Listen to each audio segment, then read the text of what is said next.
السلام علیکم دوستو، آپ کے اعتماد اور ساتھ کا شکریہ۔ ہم پر امید ہیں کہ آپ کی یہ حوصلہ افزائی مستقبل میں نہ صرف برقرار رہے گی بلکہ اس میں اضافہ بھی ہوگا۔ ادب سرائے ایک کاوش ہے دنیا کے بہترین لٹریچر کو آپ کی اپنی زبان میں آپ تک پہنچانے کی۔ یہ تحریر سنانے سے پہلے میری آپ سے گزارش ہے کہ ہمارے چینل کو سبسکرائب کریں تاکہ یہ اور اس جیسی بہت سی تحریر آپ تک پہنچ سکیں۔ شکریہ۔ ادب سرائے۔ پیش لفظ۔ یہ کتاب کیوں اور کس طرح لکھی گئی؟ گزشتہ 35 برس کے عرصے میں امریکہ کے اشاعت گھروں نے مختلف قسم کی 2 لاکھ سے کچھ زائد کتابیں شائع کیں۔ ان میں سے اکثر کتابیں غیر دلچسپ اور پھس پھسی تھیں اور بہت سی مالی اعتبار سے نقصان دہ ثابت ہوئیں۔ میں نے بہت سی کا لفظ استعمال کیا ہے۔ دنیا کے سب سے بڑے اشاعت گھر کے صدر نے میرے سامنے اس امر کا اعتراف کیا۔ ہماری کمپنی اپنے 75 سالہ تجربے کے بعد اس نتیجے پر پہنچی ہے کہ ہماری شائع کردہ 8 کتابوں میں سے 7 ایسی ہوتی ہیں جن پر ہمیں نقصان ہوتا ہے۔ ان حالات میں مجھے ایک مزید کتاب لکھنے کی جرت کیوں ہوئی، اور جب میں لکھ چکا تو آپ اس کے مطالعے کی زحمت کیوں اٹھائیں؟ یہ دونوں سوال اپنی جگہ معقول ہیں اور میں ان کا جواب دینے کی کوشش کروں گا۔ اس بات کے صحیح بیان کے لیے کہ یہ کتاب کیوں اور کیسے لکھی گئی، مجھے مختصر طور پر وہ واقعات دہرانا ہوں گے جو آپ لاول ٹامس کے مقدمے میں پڑھ چکے ہیں، جس کا عنوان ہے ناموری کا آسان راستہ۔ میں سن 1912 سے برابر کاروباری لوگوں اور پیشہ ور حضرات کے لیے تعلیمی کورس تیار کر کے انہیں تربیت دیتا رہا۔ اول میں خطابت عامہ کی تعلیم دیا کرتا، یعنی ایسا کورس جس کے ذریعے ذاتی تجربے کی بنا پر لوگ اپنے خیالات کا صفائی اور وضاحت سے اظہار کر سکیں۔ لیکن جوں سال گزرتے گئے میں نے بتدریج محسوس کیا کہ بڑی عمر کے لوگوں کو اگرچہ فن گفتار میں تربیت کی شدید ضرورت ہے، لیکن ان کے لیے روزمرہ کے کاروبار اور مجلسی تعلقات میں لوگوں سے معاملہ کرنے کی تربیت حاصل کرنا کہیں زیادہ ضروری ہے۔ میں نے محسوس کیا کہ مجھے خود بھی اس قسم کی تربیت کی ضرورت ہے۔ اب جو میں گزرے ہوئے سالوں پر پلٹ کر نگاہ کرتا ہوں تو مجھے اپنے یہاں معاملہ فہمی کے فقدان پر تعجب ہوتا ہے۔ کاش اس قسم کی کتاب اب سے 20 برس قبل میرے ہاتھ آئی ہوتی۔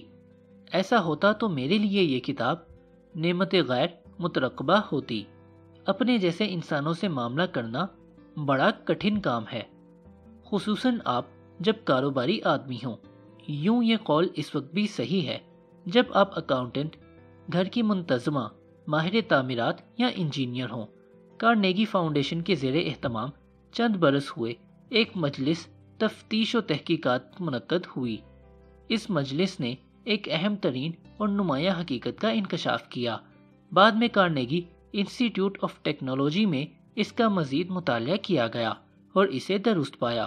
اس تحقیق سے ثابت ہوا کہ وہ پیشے جن میں فنی مہارت درکار ہوتی ہے، مثلاً انجینئرنگ وغیرہ، تو ان میں صرف 15% مالی کامیابی فنی مہارت پر موقوف ہے، اور 85% کامیابی اس چیز پر منحصر ہے کہ آپ اپنے ہم پیشہ انسانوں کے ساتھ معاملہ کرنے اور ان کی رہبری کرنے کی اہلیت رکھتے ہوں۔ میں نے سالہ سال برابر فلاڈیلفیا کے انجینئرنگ کلب میں تعلیمی کورس پیش کیے ہیں۔ امریکی ادارہ الیکٹریکل انجینئرز کے کورس بھی لیے ہیں۔ میرے مکتب کے ذریعے 1500 سے زائد انجینئرز نے امتحانات پاس کیے ہیں۔ یہ لوگ میرے پاس اس لیے آتے ہیں کہ انہوں نے برسوں کے تجربے میں یہ سیکھا کہ کامیاب لوگ وہ نہیں جو زیادہ سے زیادہ فنی مہارت یا علم رکھتے ہوں۔ مثلاً ایک شخص کسی ماہر فن کی قابلیت کو 100 یا 150 روپیہ ہفتہ اجرت دے کر خرید سکتا ہے۔ عام انجینئر، اکاؤنٹنٹ، ماہر تعمیرات یا کسی اور فن کا ماہر اتنی قیمت پر مل جاتا ہے۔ بازار میں ایسے لوگوں کی کمی نہیں، لیکن اعلیٰ درجے کی کامیاب اور بہتر قوت اس شخص کا حصہ ہے جو فنی مہارت رکھنے کے ساتھ ساتھ اظہار خیال پر بھی قادر ہو، جو دوسروں کی رہنمائی کر سکے، ان میں حوصلہ اور امنگیں بیدار کر سکے۔ راک فیلر نے اپنی سرگرمیوں کے عین شباب میں میتھیو سی برش سے کہا تھا، لوگوں سے معاملہ کرنے کی قابلیت بھی اس طرح خریدی جا سکتی ہے جیسے شکر اور قہوہ، اور میں اس قابلیت کا اس سے کہیں زیادہ معاوضہ دینے کے لیے تیار ہوں جتنا کہ دوسری اہلیتوں کے مالک کو دیتا ہوں۔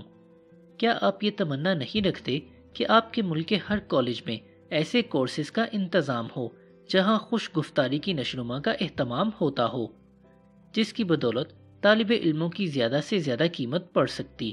لیکن مجھے تو ایک ایسا بھی کالج دیکھنے کا اتفاق نہیں ہوا جہاں بالغوں کے لیے اس قسم کی عملی اور معقول قسم کی تربیت کا انتظام کیا گیا ہو۔ اگر کوئی ایسا کالج ہے تو کم از کم میری نظر سے اوجھل رہا ہے۔ ایک بار شکاگو یونیورسٹی اور YMCA کے اسکولوں نے اس امر کی تفتیش کرائی کہ بڑی عمر کے لوگ فی الواقع کس قسم کی تعلیم حاصل کرنا چاہتے ہیں۔ اس تفتیش پر 1 لاکھ روپے خرچ ہوئے اور 2 برس کا عرصہ لگا۔ تفتیش کا آخری حصہ بمقام میری ڈان ختم ہوا۔ اس شہر کو امریکہ کا ایک مثالی شہر سمجھ کر انتخاب کیا گیا تھا۔ اس شہر کے ہر بالغ سے ملاقات کی گئی اور اس سے 152 سوالات کے جوابات حاصل کیے گئے۔ مثلاً تمہارا پیشہ یا مشغلہ کیا ہے؟ تمہاری تعلیم کہاں تک ہے؟ تم اپنے فرصت کے اوقات کیوں کر بسر کرتے ہو؟ تمہاری آمدنی کیا ہے؟ تمہاری دلچسپیاں کیا ہیں؟ تمہاری آرزوئیں کیا ہیں؟ تمہارے مسائل کیا ہیں؟ کون کون سے مضامین تم کو سب سے زیادہ مرغوب ہیں؟ اس تحقیقات سے یہ نتیجہ مرتب ہوا کہ بالغوں کو سب سے زیادہ دلچسپی صحت سے ہے۔ دوسرے درجے کی دلچسپی ان کے لیے اپنے جیسے انسان ہیں، یعنی لوگوں کو سمجھنا اور ان سے معاملہ کرنا۔ ان کو اس کی تڑپ ہے کہ وہ اپنے ہم جنسوں کو اپنی طرف مائل کر سکیں اور انہیں کس طرح اپنا ہم خیال بنا لیں۔ چنانچہ اس تحقیقات کے لیے جو کمیٹی بٹھائی گئی تھی، اس نے میری ڈان میں اس قسم کی تعلیم گاہ کے قیام کی تجویز پاس کی۔ انہوں نے اس کورس کے لیے کوئی عملی درسی کتاب تلاش کرنے میں بڑی کاوش کی، لیکن ایک بھی کتاب دستیاب نہ ہوئی۔ بالآخر وہ تعلیم بالغاں کے ایک مستند ماہر سے رجوع ہوئے اور دریافت کیا کہ کیا کوئی ایسی کتاب مل سکتی ہے جو بالغوں کے اس طبقے کی ضرورت پوری کر سکے۔ جواب نفی میں ملا۔ ماہر تعلیم نے کہا، جو کچھ یہ چاہتے ہیں وہ تو میری سمجھ میں آ گیا ہے، لیکن جس کتاب کی انہیں ضرورت ہے وہ آج تک نہیں لکھی گئی۔ مجھے ذاتی تجربے سے معلوم تھا کہ یہ واقعی درست ہے۔ میں خود برسوں اس تلاش میں رہ چکا تھا کہ انسانی تعلقات پر مجھے کوئی جامع عملی کتاب مل جائے۔ جب یہ واضح ہو گیا کہ ایسی کوئی کتاب موجود نہیں تو میں نے اپنی تعلیمی کورس کے لیے ایک کتاب لکھنی شروع کی۔ یہی کتاب اس وقت آپ کے ہاتھوں میں ہے۔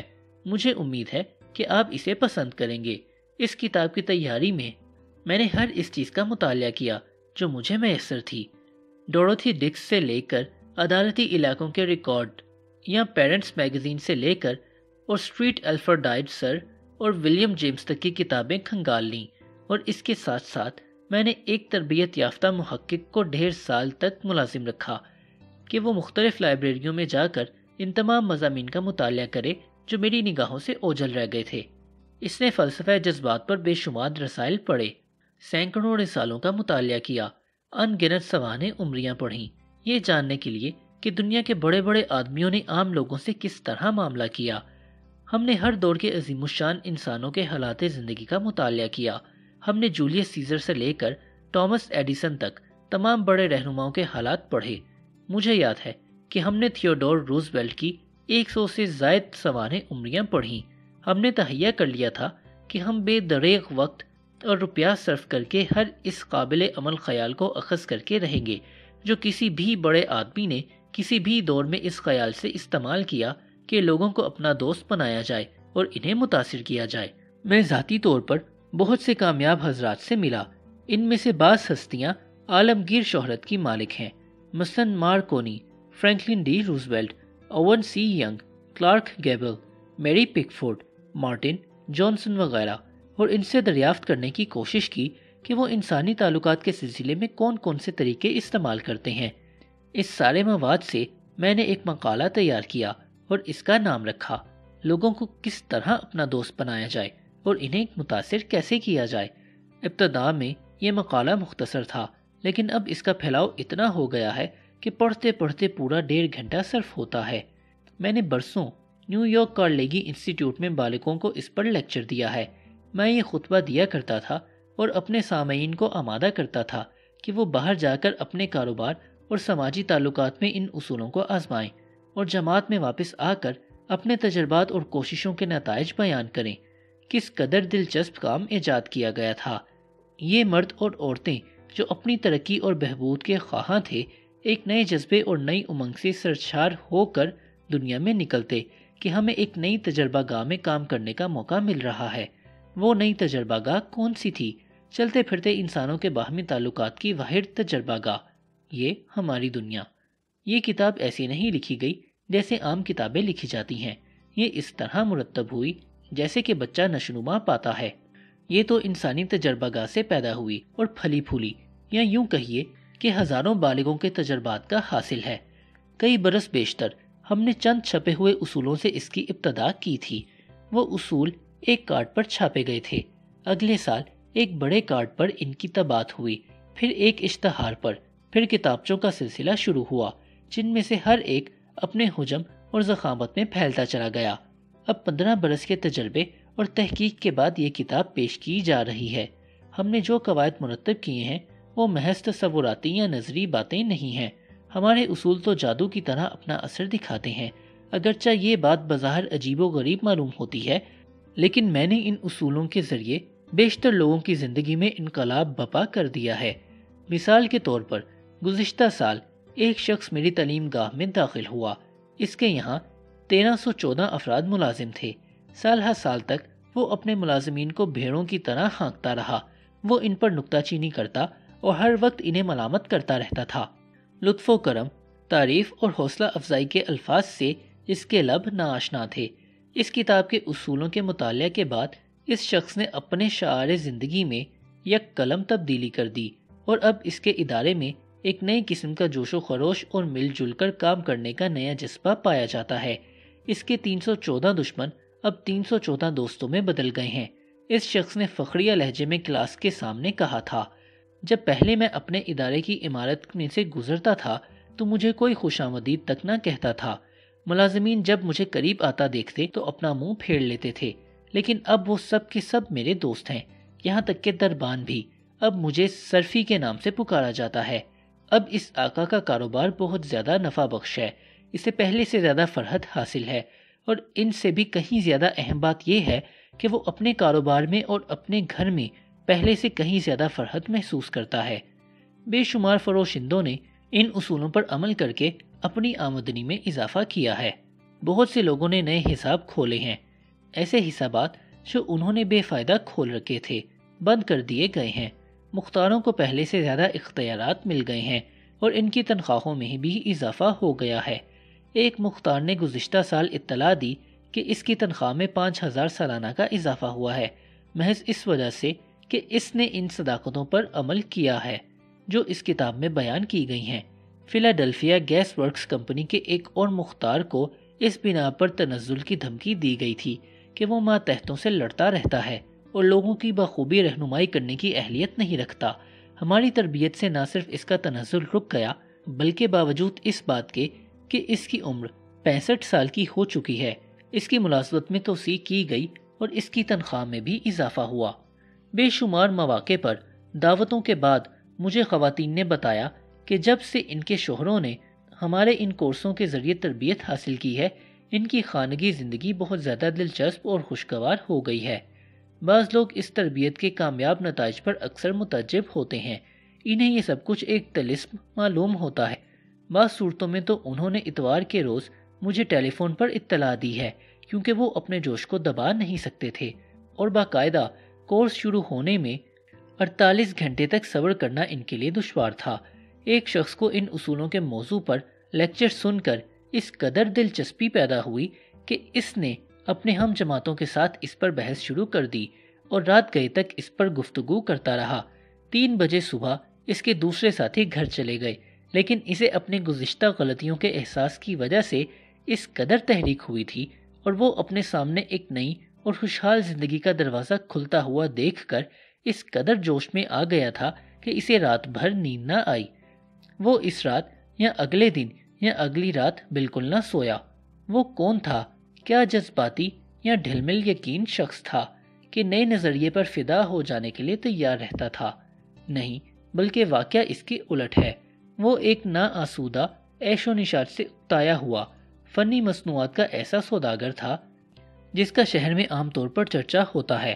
وہ 3 زبانیں روانی کے ساتھ بول سکتا تھا۔ وہ غیر ملکی یونیورسٹیوں کا فارغ التحصیل ہے۔ کتاب کا یہ باب لکھتے ہوئے مجھے پرانے مکتب خیال کے ایک جرمن کا خط ملا۔ وہ ایک رئیس تھا جس کے آباء و اجداد نے نسل در نسل فوجی افسروں کی حیثیت سے ہونزولر کے ماتحت خدمات انجام دی تھیں۔ اس کا خط بحریہ اوقیانوس کے اس پار ایک جہاز پر سے لکھا گیا تھا جس میں اس نے اصولوں کی پابندی کے نتائج تحریر کیے تھے۔ اس کی تحریروں میں اتنا جوش تھا جتنا کہ مذہبی تحریروں میں ہوتا ہے۔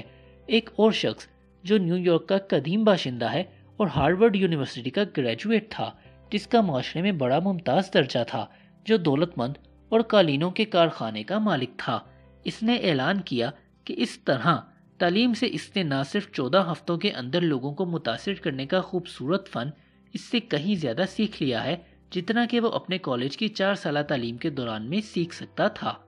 کیا یہ کوئی فضول یا مسیقہ خیز بات ہے؟ خیر، آپ کو اختیار ہے کہ آپ اس بیان کے متعلق جیسی چاہیں رائے قائم کر کے اسے نظر انداز کر دیں۔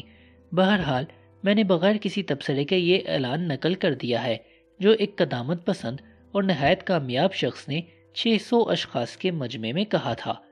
ہارورڈ کے مشہور پروفیسر ولیم جیمز نے کہا تھا، جو کچھ ہمیں بن جانا چاہیے وہ کچھ بننے کے لیے ہم پوری طرح بیدار نہیں ہیں۔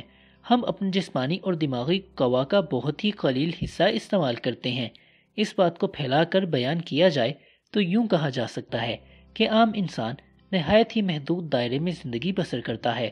وہ مختلف قسم کی قوتیں اپنے اندر رکھتا ہے جن کا استعمال کرنے سے وہ عادتاً قاصر ہے۔ اس کتاب کا مقصد وحید یہی ہے کہ وہ قوتیں جن کا استعمال کرنے میں آپ عادتاً ناکام رہتے ہیں، آپ کو ان قوتوں کی نشوونما میں مدد دی جائے تاکہ آپ اپنی خفتہ صلاحیتوں کو بیدار کریں اور اپنی اس غیر مستعمل جائیداد سے کما حق کا فائدہ اٹھائیں۔ ڈاکٹر جان جی ہین، سابق صدر پریسٹن یونیورسٹی کا قول ہے، تعلیم زندگی میں پیش آنے والی مہموں کا سامنا کرنے کی اہلیت کا نام ہے۔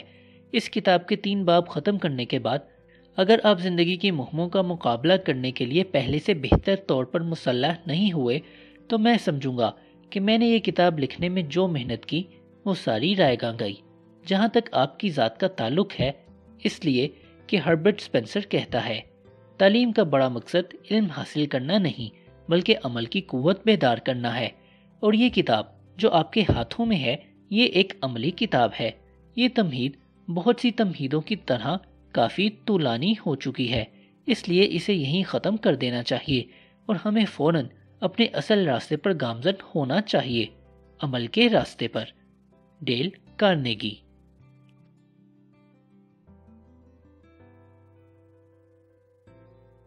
پارٹ 1، حصہ اول، حسن سلوک کے بنیادی طریقے۔ اگر شہد حاصل کرنا مقصود ہو تو مکھیوں سے بیر نہ لیں۔ 7 مئی 1931 کا واقعہ ہے۔ نیو یارک جیسے پرانے شہر نے ایک نہایت سنسنی خیز مجرم کی تلاش کا منظر دیکھا۔ ہفتوں کی تلاش اور جستجو کے بعد 2 بندوق والا کیرلی، جو قاتل تھا اور ایسا بندوقچی کہ نہ اسے شراب کی عادت تھی نہ تمباکو پینے کی، اپنی معشوقہ کے کمرے جو ویسٹ اینڈ ایونیو میں واقع تھا محصور ہو گیا۔ 150 سپاہیوں نے مکان کے سب سے بلائی حصے کے مخفی کمرے کا محاصرہ کر رکھا تھا۔ چھت میں سوراخ کر کے پولیس نے اشک آور گیس کی دھونی دی تاکہ کیرلی قاتل کسی طرح کمرے سے باہر آئے۔ پھر انہوں نے گرد و پیش کی عمارتوں پر مشین گنیں چڑھا دیں اور 1 گھنٹے تک نیو یارک کا خوبصورت ترین محلہ گولیوں کی آوازوں اور مشین گنوں سے گونجتا رہا۔ کیرلی ایک گدے دار آرام کرسی کے پیچھے سے پولیس پر بے تحاشا گولیاں برساتا رہا۔ 10,000 پرجوش شہری اس لڑائی کا تماشا دیکھا کیے۔ نیو یارک کی پگ ڈنڈیوں اور گلیوں نے کبھی اس قسم کا خونی منظر نہیں دیکھا تھا۔ جب کیرلی پر قابو پا لیا گیا تو پولیس کمشنر اروی نے کہا کہ 2 بندوقوں والا قاتل ایسا خطرناک مجرم ہے کہ نیو یارک کی تاریخ میں کبھی دیکھنے میں نہیں آیا۔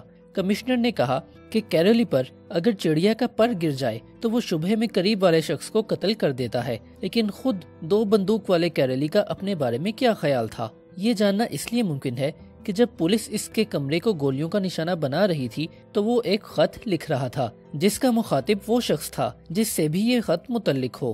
خط لکھتے وقت اس کے زخموں سے بہتا ہوا خون کاغذ پر ایک سرخ لکیر کی شکل میں گر رہا تھا۔ اس خط میں کیرلی نے کہا تھا میرے پہلو میں ایک تھکا ماندہ دل ہے لیکن شفیق دل جو کبھی کسی کو گزند نہیں پہنچائے گا۔ اس واقعے سے تھوڑی دیر قبل کیرولی جزیرے ہیلانگ کی ایک سڑک پر تفریح کر رہا تھا۔ یکایک پولیس کا ایک سپاہی اس کے پاس آ کھڑا ہوا اور اس نے درخواست کی اپنا لائسنس دکھائیے۔ بغیر ایک لفظ کہے کیرولی نے اپنی بندوق نکالی اور پولیس کانسٹیبل کو گولی کا نشانہ بنایا اور اسے وہیں ڈھیر کر دیا۔ جب مرنے والا افسر گرا تو کیرولی اچک کر کار سے باہر نکلا۔ اس نے پولیس افسر کا پستول نکال کر اس کی ناش پر ایک اور گولی چلائی۔ یہی قاتل اب یہ کہہ رہا تھا کہ میرے پہلو میں ایک تھکا ماندہ لیکن شفیق دل ہے جو کبھی کسی کو گزند نہیں پہنچائے گا۔ کیرولی کو پھانسی کی سزا کا حکم سنایا گیا۔ جب اسے پھانسی گھر تک لے جایا گیا تو کیا اس نے یہ کہا تھا کہ یہ ہے وہ سزا جو مجھے قتل کی پاداش میں ملی ہے؟ نہیں، بلکہ اس نے یہ کہا تھا کہ یہ مجھے اپنی جان کی حفاظت کا اجر مل رہا ہے۔ کہانی کا مرکزی نقطہ یہ ہے کہ دو بندوق والے کیرولی نے کسی چیز کا الزام اپنے ذمہ نہیں لیا۔ کیا آپ یہ سمجھتے ہیں کہ سب ملزم اور مجرم ایسا نہیں کرتے؟ اگر آپ کا یہ خیال ہے تو سنیے، میں نے اپنی زندگی کا بہترین حصہ لوگوں کی مسرتوں اور ان کے لیے راحت کا سامان بہم پہنچانے میں صرف کیا، اور مجھے اس کے صلے میں گالیاں دی جاتی ہیں اور میری زندگی ایک مفرور انسان کی زندگی بنا دی گئی۔ یہ ال کپون کے الفاظ ہیں جو امریکہ کے لوگوں کا دشمن نمبر 1 رہ چکا ہے۔ وہ بدماشوں کا بدترین سرغنہ تھا اور شکاگو شہر میں اپنی نظیر نہیں رکھتا تھا۔ کپون اپنی مذمت نہیں کرتا بلکہ وہ اپنے کو عوام کا مربی سمجھتا ہے، ایک ایسا مربی جس کی نہ قدری کی گئی ہو یا جس کو کسی نے سمجھا ہی نہیں۔ اسی طرح ڈچ شلٹنر بھی قزاقوں کی گولیاں کھا کر گرنے سے قبل تک اپنے آپ کو خلقت کا محسن سمجھتا رہا۔ ڈچ شلٹنر نے، جو نیو یارک کا سب سے زیادہ خطرناک گنڈا تھا، ایک اخبار نویس کو دوران ملاقات میں کہا کہ وہ خلق خدا کا محسن ہے۔ اپنے اس عقیدے پر اسے ایمان تھا۔ اس موضوع پر سنگ سنگ جیل کے داروغوں سے میری بڑی دلچسپ خط و کتابت ہوئی۔ داروغہ جیل لکھتا ہے کہ شاید ہی کچھ مجرم ایسے ہوں جو اپنا جرم تسلیم کرتے ہیں۔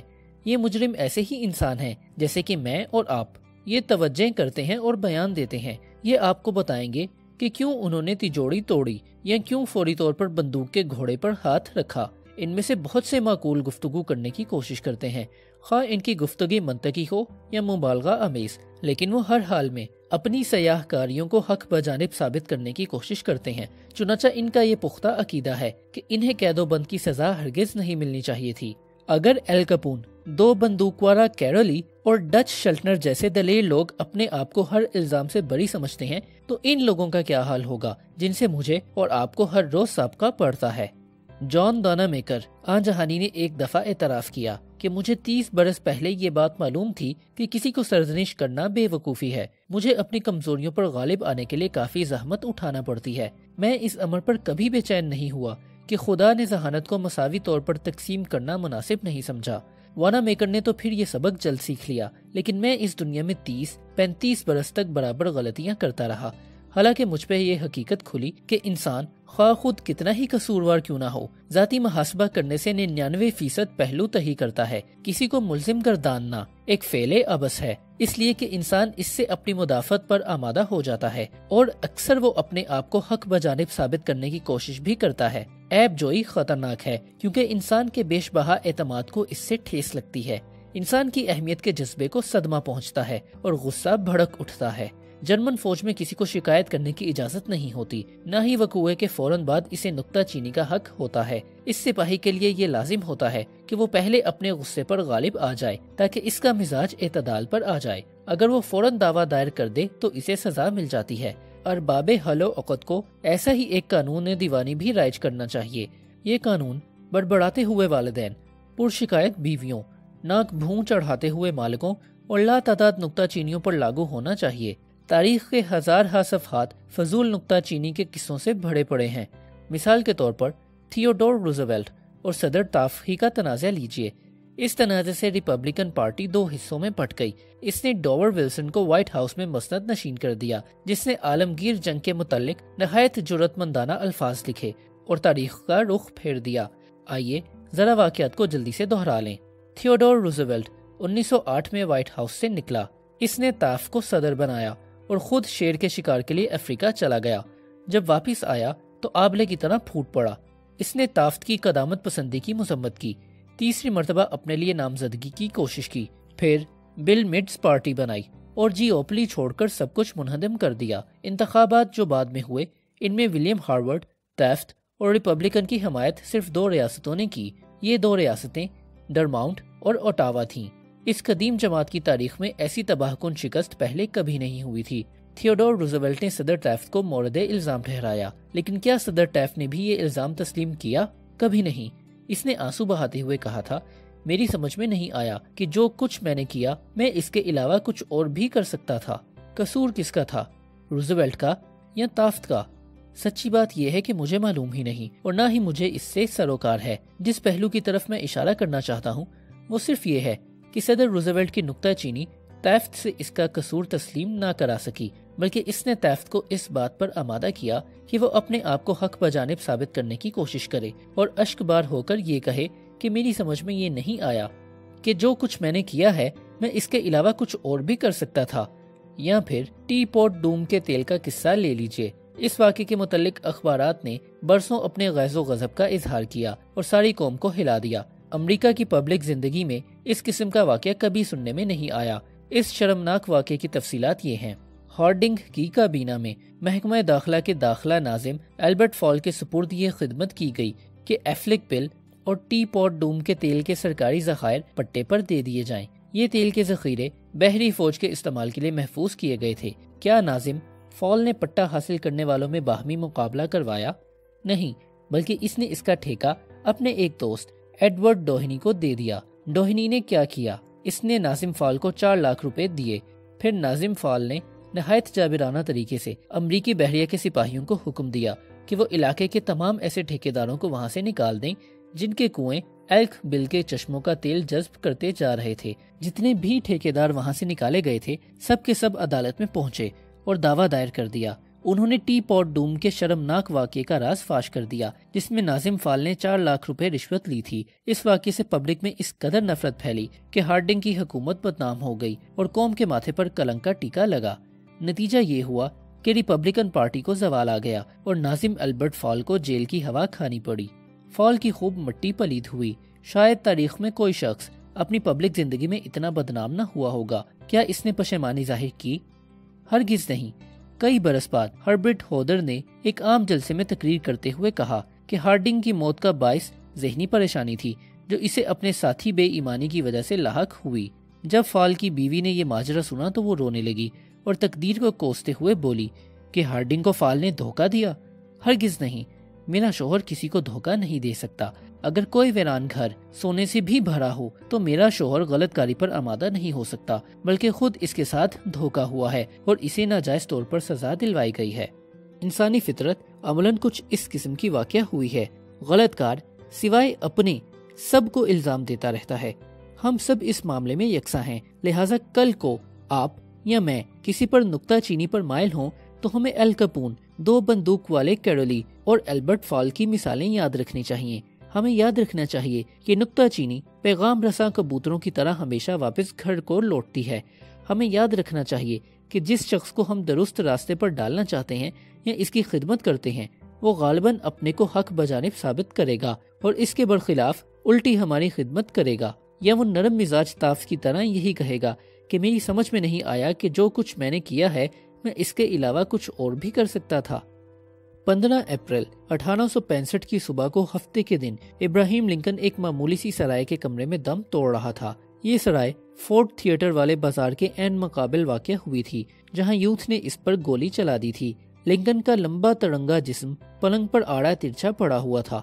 پلنگ بہت چھوٹا تھا۔ روزا بونیرز کی مشہور تصویر گھوڑوں کا میلہ کی ایک سستی سی نقل دیوار پر لٹک رہی تھی اور ایک مدھم سی شمع جھلملا رہی تھی۔ جب لنکن آخری سانس لے رہا تھا تو وار سیکرٹری اسٹانسن نے کہا، دنیا نے ایسا پختہ کار اور مکمل حاکم کبھی نہ دیکھا ہوگا جیسا کہ لنکن تھا۔ لوگوں کے ساتھ معاملہ کرنے میں لنکن کی کامیابی کا کیا راز تھا؟ لنکن کی سوانح حیات کا مطالعہ میں آج تک برابر کرتا رہا ہوں۔ پورے 3 برس اس کوشش پر صرف کیے ہیں کہ لنکن کی زندگی کے حالات لکھوں، ایک بار نہیں کئی بار لکھوں، اور اس کتاب کا نام رکھوں نامعلوم لنکن۔ میرا خیال ہے کہ میں نے لنکن کی زندگی کے حالات کا اس قدر گہرا اور تفصیلی مطالعہ کیا ہے اور اس کی شخصیت اور خانگی زندگی پر اتنا غور کیا ہے کہ اس سے زیادہ ممکن نہیں۔ میں نے خاص طور پر اس چیز کا مطالعہ کیا ہے کہ لنکن اپنے جیسے انسانوں کے ساتھ کیسا برتاؤ کرتا تھا۔ کیا وہ لوگوں کو حقیر سمجھتا تھا؟ ہاں، جب وہ ابھی نوجوان تھا تو ایسے خطوط اور نظمیں لکھا کرتا تھا جن میں وہ لوگوں کا مذاق اڑاتا اور ان خطوط کو دیہات کی سڑکوں پر ڈال دیا کرتا۔ راہگیر ان خطوط کو اٹھا لیتے۔ ایک خط نے ایسا غصہ بھڑکایا کہ زندگی بھر مکتوب علیہ کی آتش انتقام نہ بجھ سکی۔ جن دنوں وہ وکالت کرتا تھا وہ اپنے حریفوں پر کھلم کھلا حملے کرتا تھا اور ان کی مذمت میں اخباروں میں خطوط چھپوایا کرتا تھا۔ ایک مرتبہ تو وہ حد سے تجاوز کر گیا۔ 1846 کے موسم خزاں میں اس نے ایک مغرور لڑاکے آئرش سیاستدان کا مذاق اڑایا۔ اس کا نام جیمز شیلڈز تھا۔ لنکن نے سپرنگ فیلڈ رسالے میں ایک گمنام خط شائع کرایا جس میں اس کی خوب تذلیل کی گئی تھی۔ شہر کے باشندوں نے خوب کہکہے لگائے، لیکن شیلڈز جو حساس اور مغرور تھا اسے پڑھ کر آگ بگولا ہو گیا۔ اسے پتا چلا کہ خط لکھنے والا کون ہے، چنانچہ وہ گھوڑے پر سوار ہوا اور لنکن کی تلاش میں چل پڑا اور اسے زور آزمائی کے لیے پکارا۔ لنکن لڑنا نہیں چاہتا تھا، وہ زور آزمائی کا مخالف تھا، لیکن بغیر لڑے وہ اپنی آبرو بھی نہیں بچا سکتا تھا۔ اسے ہتھیار سے لڑنے کا اختیار دے دیا گیا۔ چونکہ اس کے بازو لمبے تھے، اس نے تلوار کی لڑائی منظور کر لی اور ویسٹ پوائنٹ کے ایک ماہر سے تلوار چلانے کا کرتب سیکھنا شروع کر دیا۔ مقررہ تاریخ کو مسیسپی کے ریتیلے میدان میں دونوں حریف مقابل ہوئے جو آخر دم تک لڑنے کے لیے تیار ہو کر آئے تھے، لیکن فیصلہ کن لمحوں میں دونوں کے حامی بیچ میں کود پڑے اور انہوں نے لڑائی بند کرا دی۔ لنکن کی زندگی میں یہ واقعہ بڑا طوفانی ثابت ہوا۔ اس واقعے سے اس نے یہ بیش قیمت سبق سیکھا کہ اپنے جیسے لوگوں سے کس طرح کا برتاؤ کرنا چاہیے۔ اس نے اس کے بعد کسی کو توہین امیز خط نہ لکھا، نہ کبھی کسی کا مذاق اڑایا، اور نہ ہی اس کے بعد اس نے کسی شخص پر کسی قسم کی نکتہ چینی کی۔ خانہ جنگی کے دوران لنکن پوٹومیک کی فوج کے جرنیل یکے بعد دیگرے بدلتا رہا اور ان میں سے ہر ایک میک کلینن، پوپ برن، سائیڈ ہوکر میڈی فاش غلطیوں کا مرتکب ہوا، یہاں تک کہ مایوسی کے عالم میں لنکن فرش پیمائی کرتا رہتا تھا۔ قوم نے ان نالائق جرنیلوں کی مذمت کی، لیکن لنکن نے کہا کہ اس کا دل سب کی طرف سے صاف تھا، اپنے ایمان کو متزلزل نہ ہونے دیا۔ اس کا ایک محبوب مقولہ تھا کہ دوسروں کا محاسبہ نہ کرو ورنہ تمہارا بھی محاسبہ کیا جائے گا۔ اور جب لنکن کی بیوی اور دوسرے لوگ دشمنوں کو سخت سست کہتے تھے تو لنکن جواب دیتا، ان پر نکتہ چینی نہ کرو، ان جیسے حالات میں ہم ہوں تو ہم بھی وہی کریں جو وہ کر رہے ہیں۔ لیکن اگر نکتہ چینی کے لیے کبھی کوئی موقع پیدا ہوتا تو لنکن یہ کام بھی سر انجام دینے میں کوتاہی کبھی نہ کرتا۔ ایک مثال سن لیجئے۔ جون سن 1863 کے پہلے 3 دنوں میں گیٹس برگ کی لڑائی پیش آئی۔ 4 جولائی کی شام کولی نے جنوب میں پسپا ہونا شروع کر دیا۔ ملک بھر میں بارش ہو رہی تھی۔ جب کولی اپنی شکست خوردہ فوج کو لیے ہوئے پوٹومیک کی طرف بڑھا تو راستے میں ایک دریا حائل تھا جو طغیانی کے باعث ناقابل عبور ہو گیا تھا۔ صدر لنکن کی فاتح فوج اس کا تعاقب کر رہی تھی۔ کولی اب دام میں آ چکا تھا، کسی طرح بچ نہیں سکتا تھا۔ یہ ایک زرعی موقع قدرت کی طرف سے پیدا ہو گیا تھا۔ اس موقع پر چھاپا مارنا اور اسے بے دست و پا کر دینا نہایت آسان تھا۔ اس مرحلے پر جنگ جیتی جا سکتی تھی۔ لنکن نے پر امید ہو کر جنرل میڈ کو حکم دیا کہ وہ جنگی کونسل بلائے بغیر فوراً لی کی فوج پر حملہ کر دے۔ لنکن نے بذریعہ تار اپنے احکام بھیجے۔ بعد میں ایک خاص قاصد کے ذریعے ان احکام کی تعمیل کا مطالبہ کیا، لیکن جنرل میڈ نے کیا کیا؟ جو کچھ اسے کہا گیا بالکل اس کے برعکس۔ لنکن کے احکام کو پس پشت ڈالتے ہوئے اس نے جنگی کونسل بلائی، اس نے تعامل کیا، اس نے تاخیر کی، اس نے بذریعہ تار ہر قسم کے عذر لنک پیش کیے، غرض اس نے لی پر حملہ کرنے سے صاف انکار کر دیا۔ بالآخر دریا کا پانی اتر گیا اور لی اپنی فوج سمیت پار اتر گیا۔ لنکن اس پر بہت بگڑا۔ اس نے اپنے بیٹے رابرٹ کے سامنے چلاتے ہوئے کہا، اس کا مطلب کیا ہے؟ اے خدائے عظیم، اس کا مطلب کیا ہے؟ وہ ہماری دسترس میں آ چکے تھے، ہمیں صرف ہاتھ ہلانے کی ضرورت تھی اور وہ ہمارے قابو میں تھے، لیکن میری موقع شناسی فوج کے اندر کوئی حرکت پیدا نہ کر سکی۔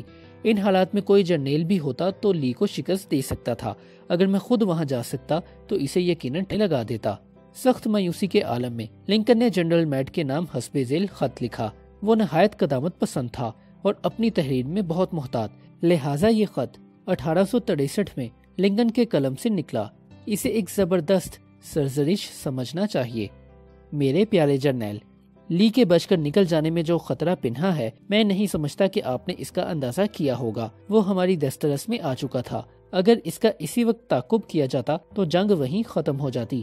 اب ایسی حالت ہے کہ جنگ کو ایک غیر متعین عرصے کے لیے جاری رکھنا پڑے گا۔ اگر آپ پچھلے سوموار کے دن لی پر آسانی سے حملہ آور نہیں ہو سکتے تھے، تو اب آپ دریا پار کر کے ایسا کیوں کر سکتے ہیں، جبکہ آپ کے پاس بمقابلہ اس دن کے فوج بھی 2/3 رہ گئی ہے۔ آپ سے اس قسم کی توقع رکھنا ایک غیر معقول بات ہوگی، اور مجھے کوئی امید نہیں کہ اب آپ اس سلسلے میں کوئی زیادہ مؤثر قدم اٹھا سکیں گے۔ آپ وہ زرعی موقع ہاتھ سے کھو چکے ہیں، اور میں اس وجہ سے بے انتہا پریشان اور رنجیدہ ہوں۔ آپ کے خیال میں جنرل میڈ نے یہ خط پڑھ کر کیا کیا ہوگا؟ میڈ نے یہ خط کبھی نہیں دیکھا۔ لنکن نے اسے ڈاک کے حوالے ہی نہیں کیا تھا۔ یہ خط لنکن کی موت کے بعد اس کے کاغذات میں ملا۔ میرا قیاس یہ ہے کہ، اور یہ محض قیاس ہی ہے، کہ لنکن نے خط لکھ کر کھڑکی سے باہر جھانک کر دیکھا اور اپنے دل سے کہا، 1 منٹ ٹھہر جاؤ، مجھے اس قدر جلدی نہیں کرنی چاہیے۔ وائٹ ہاؤس کی آرام دہ اور خاموش فضا میں بیٹھ کر میرے لیے میڈ کو حکم دینا آسان ہے، لیکن اگر میں خود گیٹس برگ کے میدان میں موجود ہوتا اور میں بھی انسانی جانوں کو بے تحاشا خاک و خون میں لوٹتے ہوئے دیکھتا، جیسا کہ پچھلے ہفتے میڈ نے دیکھا ہے، اور زخمیوں اور مرنے والوں کی چیخو پکار سے میرے بھی کان پھٹ رہے ہوتے، تو شاید میں بھی لی پر حملہ آور ہونے کے لیے بےتاب نہ ہوتا۔ اگر میں بھی میڈ کی طرح بزدل ہوتا تو میں بھی وہی کچھ کرتا جو اس نے کیا، لیکن اب تو پانی سر سے گزر چکا ہے۔ اگر میں یہ خط بھیج دوں تو میرے دل کی بھڑاس تو نکل جائے گی، لیکن میڈ اپنی مدافعت کی کوشش کرے گا۔ یہ خط پڑھ کر وہ مجھ سے نفرت کرنے لگے گا۔ اس خط سے اس میں بے دلی کے جذبات ابھریں گے۔ جنرل کی حیثیت سے اس کی آئندہ افادیت کم ہو جائے گی، اور شاید وہ تنگ آ کر فوج سے استعفیٰ دے دے۔ لہٰذا جیسا کہ میں پہلے کہہ چکا ہوں، لنکن نے یہ خط ایک طرف رکھ دیا، اس لیے کہ اس سے اس امر کا تلخ تجربہ ہو چکا تھا کہ سخت تنقید اور سرزنش کا نتیجہ بالآخر کچھ نہیں نکلتا۔ تھیوڈور روزویلٹ کا کہنا ہے کہ جب وہ صدر تھا اور اسے کوئی مشکل مرحلہ پیش آ جاتا تو وہ اپنی آرام دہ کرسی پر تکیہ لگا کر بیٹھ جاتا اور لنکن کی قد آدم تصویر کی طرف دیکھا کرتا تھا جو اس کی میز کے اوپر وائٹ ہاؤس میں آویزاں تھی، اور اپنے دل سے یہ سوال کیا کرتا تھا، اگر اس وقت میری جگہ لنکن ہوتا تو اس موقع پر کیا کرتا؟ وہ کس طرح اس مسئلے کو حل کرتا؟ آئندہ جب کبھی کسی کو سرزنش کا موقع آئے تو ہمیں بھی اپنے کسی عظیم الشان رہنما کی تصویر کی طرف دیکھنا چاہیے اور دریافت کرنا چاہیے کہ اگر اس شخص کو یہ مسئلہ پیش آتا تو وہ کس طرح اس کا حل کرتا۔ کیا آپ کسی شخص کی کایا پلٹنا چاہتے ہیں یا اس کی عادات کو باقاعدہ کر کے اس کی اصلاح کرنا چاہتے ہیں؟ ایسا ہے تو بڑی اچھی بات ہے، میں اس کے حق میں ہوں، لیکن اس کا تجربہ آپ اپنی ذات سے کیوں نہ شروع کریں؟ تھوڑا سا خود غرض بننے میں کوئی حرج نہیں۔ زیادہ مفید تو یہی ہے کہ آپ دوسروں کو سنوارنے سے قبل اپنی اصلاح کریں، اس کوشش میں کامیابی کا امکان کہیں زیادہ ہے۔ براؤننگ کا مقولہ ہے، جب انسان خود اپنے نفس سے جنگ کرتا ہے تو اس کی قدر و قیمت بڑھتی ہے۔ شاید آپ کو تکمیل ذات کے سلسلے میں سال بھر کا عرصہ لگے گا، پھر آپ طویل چھٹی کا زمانہ گزار سکتے ہیں اور نئے سال میں دوسروں کی اصلاح و تنقید اپنے ذمے لے سکتے ہیں، یعنی پہلے اپنی تکمیل کیجیے۔ کنفیوشس کہتا ہے کہ جب تمہاری اپنی دہلیز غلط ہے تو اپنے ہمسائے کے متعلق یہ شکایت نہ کرو کہ کاہلی کی وجہ سے اس کی چھت ابھی تک برف سے ڈھکی ہوئی ہے۔ میں ابھی نوجوان ہی تھا اور لوگوں کو متاثر کرنے کے لیے بڑی جد و جہد کر رہا تھا کہ میں نے نامور امریکی مصنف رچرڈ ڈیوس ہارڈنگ کے نام ایک احمقانہ خط لکھا۔ میں مصنفین کے متعلق اپنے رسالے کے لیے ایک مضمون تیار کر رہا تھا۔ میں نے ڈیوس سے دریافت کیا کہ اس کے لکھنے کا طریقہ کیا تھا۔ چند ہفتے قبل مجھے ایک شخص نے خط لکھا تھا جس کے نیچے یہ الفاظ درج تھے۔ خط پر نظر ثانی نہیں کی جا سکتی تھی۔ میں اس سے بہت متاثر ہوا اور سمجھا تھا کہ لکھنے والا کوئی بڑا نامی گرامی اور مصروف شخص ہے۔ میں بالکل مصروف آدمی نہیں تھا، لیکن پھر بھی رچرڈ ڈیوس ہارڈنگ پر روب ڈالنے کے لیے میں نے خط کو ان الفاظ میں ختم کیا تھا۔ منطقی قسم کی مخلوق سے معاملہ نہیں کر رہے ہیں، بلکہ ہمارا معاملہ جذباتی مخلوق سے ہے، وہ مخلوق جس کے سینے سے تعصب ابل رہے ہیں، غرور بھی ہے اور تکبر بھی۔ نکتہ چینی نہایت خطرناک شعلہ ہے، ایسا شعلہ جو غرور کے بارود خانے میں دھماکے پیدا کر دیتا ہے، ایسا دھماکہ جو موت کے منہ میں دھکیل دیتا ہے۔ مثال کے طور پر جنرل یوفا روڈ پر نکتہ چینی ہوئی اور فوج کو اس کی قیادت میں فرانس جانے سے روک دیا گیا۔ اس کے غرور کو ایسا صدمہ پہنچا کہ اسی حادثے سے وہ مر گیا۔ ٹامس ہارڈی نے اپنے بہترین ناولوں سے انگریزی ادب میں بیش بہا اضافہ کیا، لیکن اس پر اس قدر سخت نکتہ چینی ہوئی کہ اس نے تخیلی افسانے لکھنا بند کر دیے۔ اسی نکتہ چینی نے نامور انگریز شاعر ٹامس چیریٹن کو خودکشی کرنے پر مجبور کر دیا۔ بینجامن فرینکلن جو اپنے ایام شباب میں بالکل سیدھا سادہ آدمی تھا، ایسا چلتا پرزا ہو گیا اور لوگوں سے معاملہ کرنے میں اتنا ماہر ہو گیا کہ اسے امریکہ کا سفیر بنا کر بھیجا گیا تھا۔ اس کی کامیابی کا راز کیا تھا؟ اس نے کہا تھا، میں کسی آدمی کی برائی نہیں کرتا، البتہ ہر ایک کی خوبی جو میرے علم میں ہے وہ بیان کرتا ہوں۔ ہر بے وقوف نکتہ چینی، مذمت اور شکایت کرنے کا اہل ہے، اور بہت سے بے وقوف ایسا کرتے بھی ہیں، لیکن افہام و تفہیم اور عفو و درگزر کے لیے سیرت کی پختگی اور نفس پر قابو پانے کی ضرورت ہے۔ کارلائل کہتا ہے، بڑا آدمی چھوٹوں سے برتاؤ کرتے وقت اپنی بڑائی کا اظہار کرتا ہے۔ لوگوں کی مذمت کرنے سے پہلے ہمیں انہیں سمجھنے کی کوشش کرنی چاہیے کہ جو کچھ وہ کرتے ہیں کیوں کرتے ہیں۔ یہ بات نکتہ چینی کی بنسبت زیادہ مفید اور خوشگوار ہے، اور اس سے ہمدردی، بردباری اور شفقت پیدا ہوتی ہے۔ سب کو جاننا سب کو معاف کر دینے کے مترادف ہے۔ ڈاکٹر جانسن نے کہا تھا، جب تک انسان موت کی منزل تک نہیں پہنچ جاتا، خود خدا بھی اس کے اعمال کا محاسبہ نہیں کرتا، اس لیے آپ اور میں ایسا کیوں کریں؟ کامیاب تعلقات کا عظیم راز۔ دنیا میں ہر کسی سے اپنی مرضی کے مطابق کام لینے کا صرف ایک ہی طریقہ ہے۔ آپ نے شاید ہی کبھی سوچا ہو، واقعی صرف ایک ہی طریقہ ہے، اور وہ یہ ہے کہ دوسرے شخص میں وہ کام کرنے کی خواہش پیدا کر دیں جو آپ اس سے لینا چاہتے ہیں۔ یاد رکھیے، اس کے علاوہ اور کوئی طریقہ نہیں۔ البتہ آپ کسی شخص کی کن پٹی پر پستول رکھ کر اسے اپنی گھڑی آپ کے حوالے کرنے پر مائل کر سکتے ہیں۔ آپ اپنے کسی ملازم کو گولی سے اڑا دینے کی دھمکی دے کر اس کا اشتراک عمل حاصل کر سکتے ہیں، لیکن صرف اسی وقت تک جب تک کہ آپ یہ غیر اخلاقی طریقہ اختیار کرتے ہیں۔ آپ کسی بچے سے ڈرا دھمکا کر اپنی مرضی سے کام لے سکتے ہیں، لیکن ایسے جابرانہ طریقوں کا رد عمل بہت ہی خراب ہوتا ہے۔ کسی کے لیے آپ سے خدمت لینے کا بہترین طریقہ صرف ایک ہی ہے کہ وہ آپ کی خواہش کو پورا کرے۔ آپ کیا چاہتے ہیں؟ 20ویں صدی کے مشہور ترین ماہر نفسیات سیگمنٹ فرائڈ کہتے ہیں کہ ہمارے ہر فعل کے دو محرک ہوا کرتے ہیں، جنسی خواہش اور بڑا بننے کی امنگ۔ امریکہ کے بہت بڑے فلسفر اور پروفیسر جان ڈیوی اس بات کو ذرا دوسرے لفظوں میں بیان کرتے ہیں۔ وہ کہتے ہیں کہ انسانی فطرت کی سب سے بڑی خواہش اہم بننے کی امنگ ہے۔ اس جملے کو یاد رکھیے، اہم بننے کی امنگ۔ یہ بہت ضروری جملہ ہے، اس کتاب میں اس کا ذکر بار بار آئے گا۔ آپ کیا چاہتے ہیں؟ آپ سب کچھ نہیں چاہتے، صرف چند چیزیں ایسی ہیں جن کی آپ کو خواہش ہے، اور انہیں آپ اس شدت سے چاہتے ہیں کہ آپ کی ضرورت سے انکار نہیں کیا جا سکتا۔ یہ چند چیزیں تقریباً ہر صحت مند بالغ شخص چاہتا ہے۔ نمبر 1، صحت اور جان کی حفاظت۔ نمبر 2، خوراک۔ نمبر 3، نیند۔ نمبر 4، روپیہ اور روپے سے خریدے جانے والی چیزیں۔ نمبر 5، موت کے بعد کی زندگی۔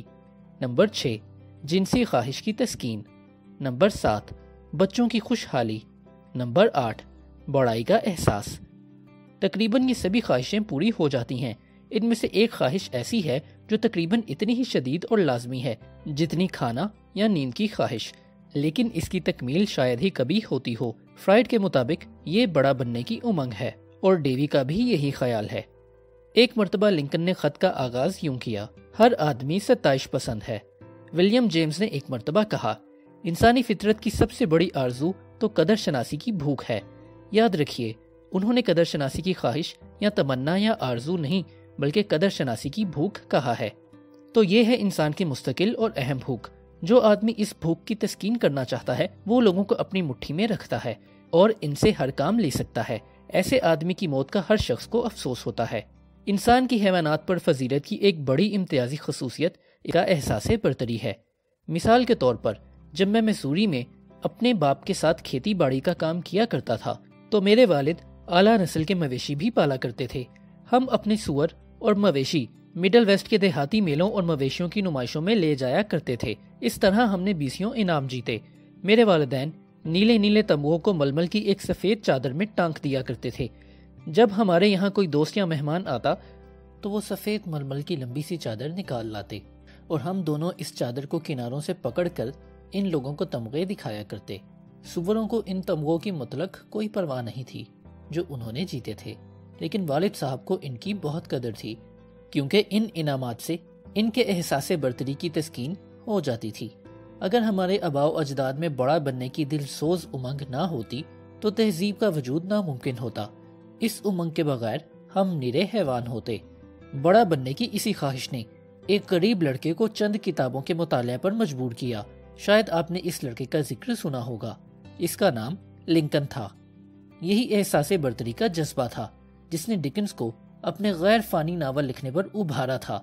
اسی جذبے نے سر کرسٹوف رین کو سنگ تراشی کے بہترین نمونے پیش کرنے پر اکسایا۔ اسی جذبے نے راک فیلر کو اپنی ضرورت سے زائد اربوں روپے جمع کرنے پر مجبور کیا، اور یہی وہ خواہش ہے جس کے تحت آپ کے شہر کے بڑے رئیس ایسی عمارات تعمیر کراتے ہیں جو ان کی اپنی ضرورت سے کہیں زیادہ ہوتی ہیں۔ یہی امنگ آپ کو نئے سے نئے فیشن کا لباس پہننے، جدید سے جدید ماڈل کی کار خریدنے اور اپنے تیز فہم بچوں کی تعریفیں کرنے پر مجبور کرتی ہے۔ یہی آرزو بہت سے لڑکوں میں بدماش، قاتل اور ڈاکو بننے کی خواہش پیدا کرتی ہے۔ نیو یارک کے سابقہ پولیس کمشنر پی میول رونی کہتے ہیں، آج کا ہر نوجوان مجرم خود پسندی کا مارا ہوتا ہے۔ گرفتاری کے بعد ان کی پہلی درخواست ان اخبارات کا مطالعہ ہوتا ہے جو انہیں ہیرو بنا کر پیش کرتے ہیں۔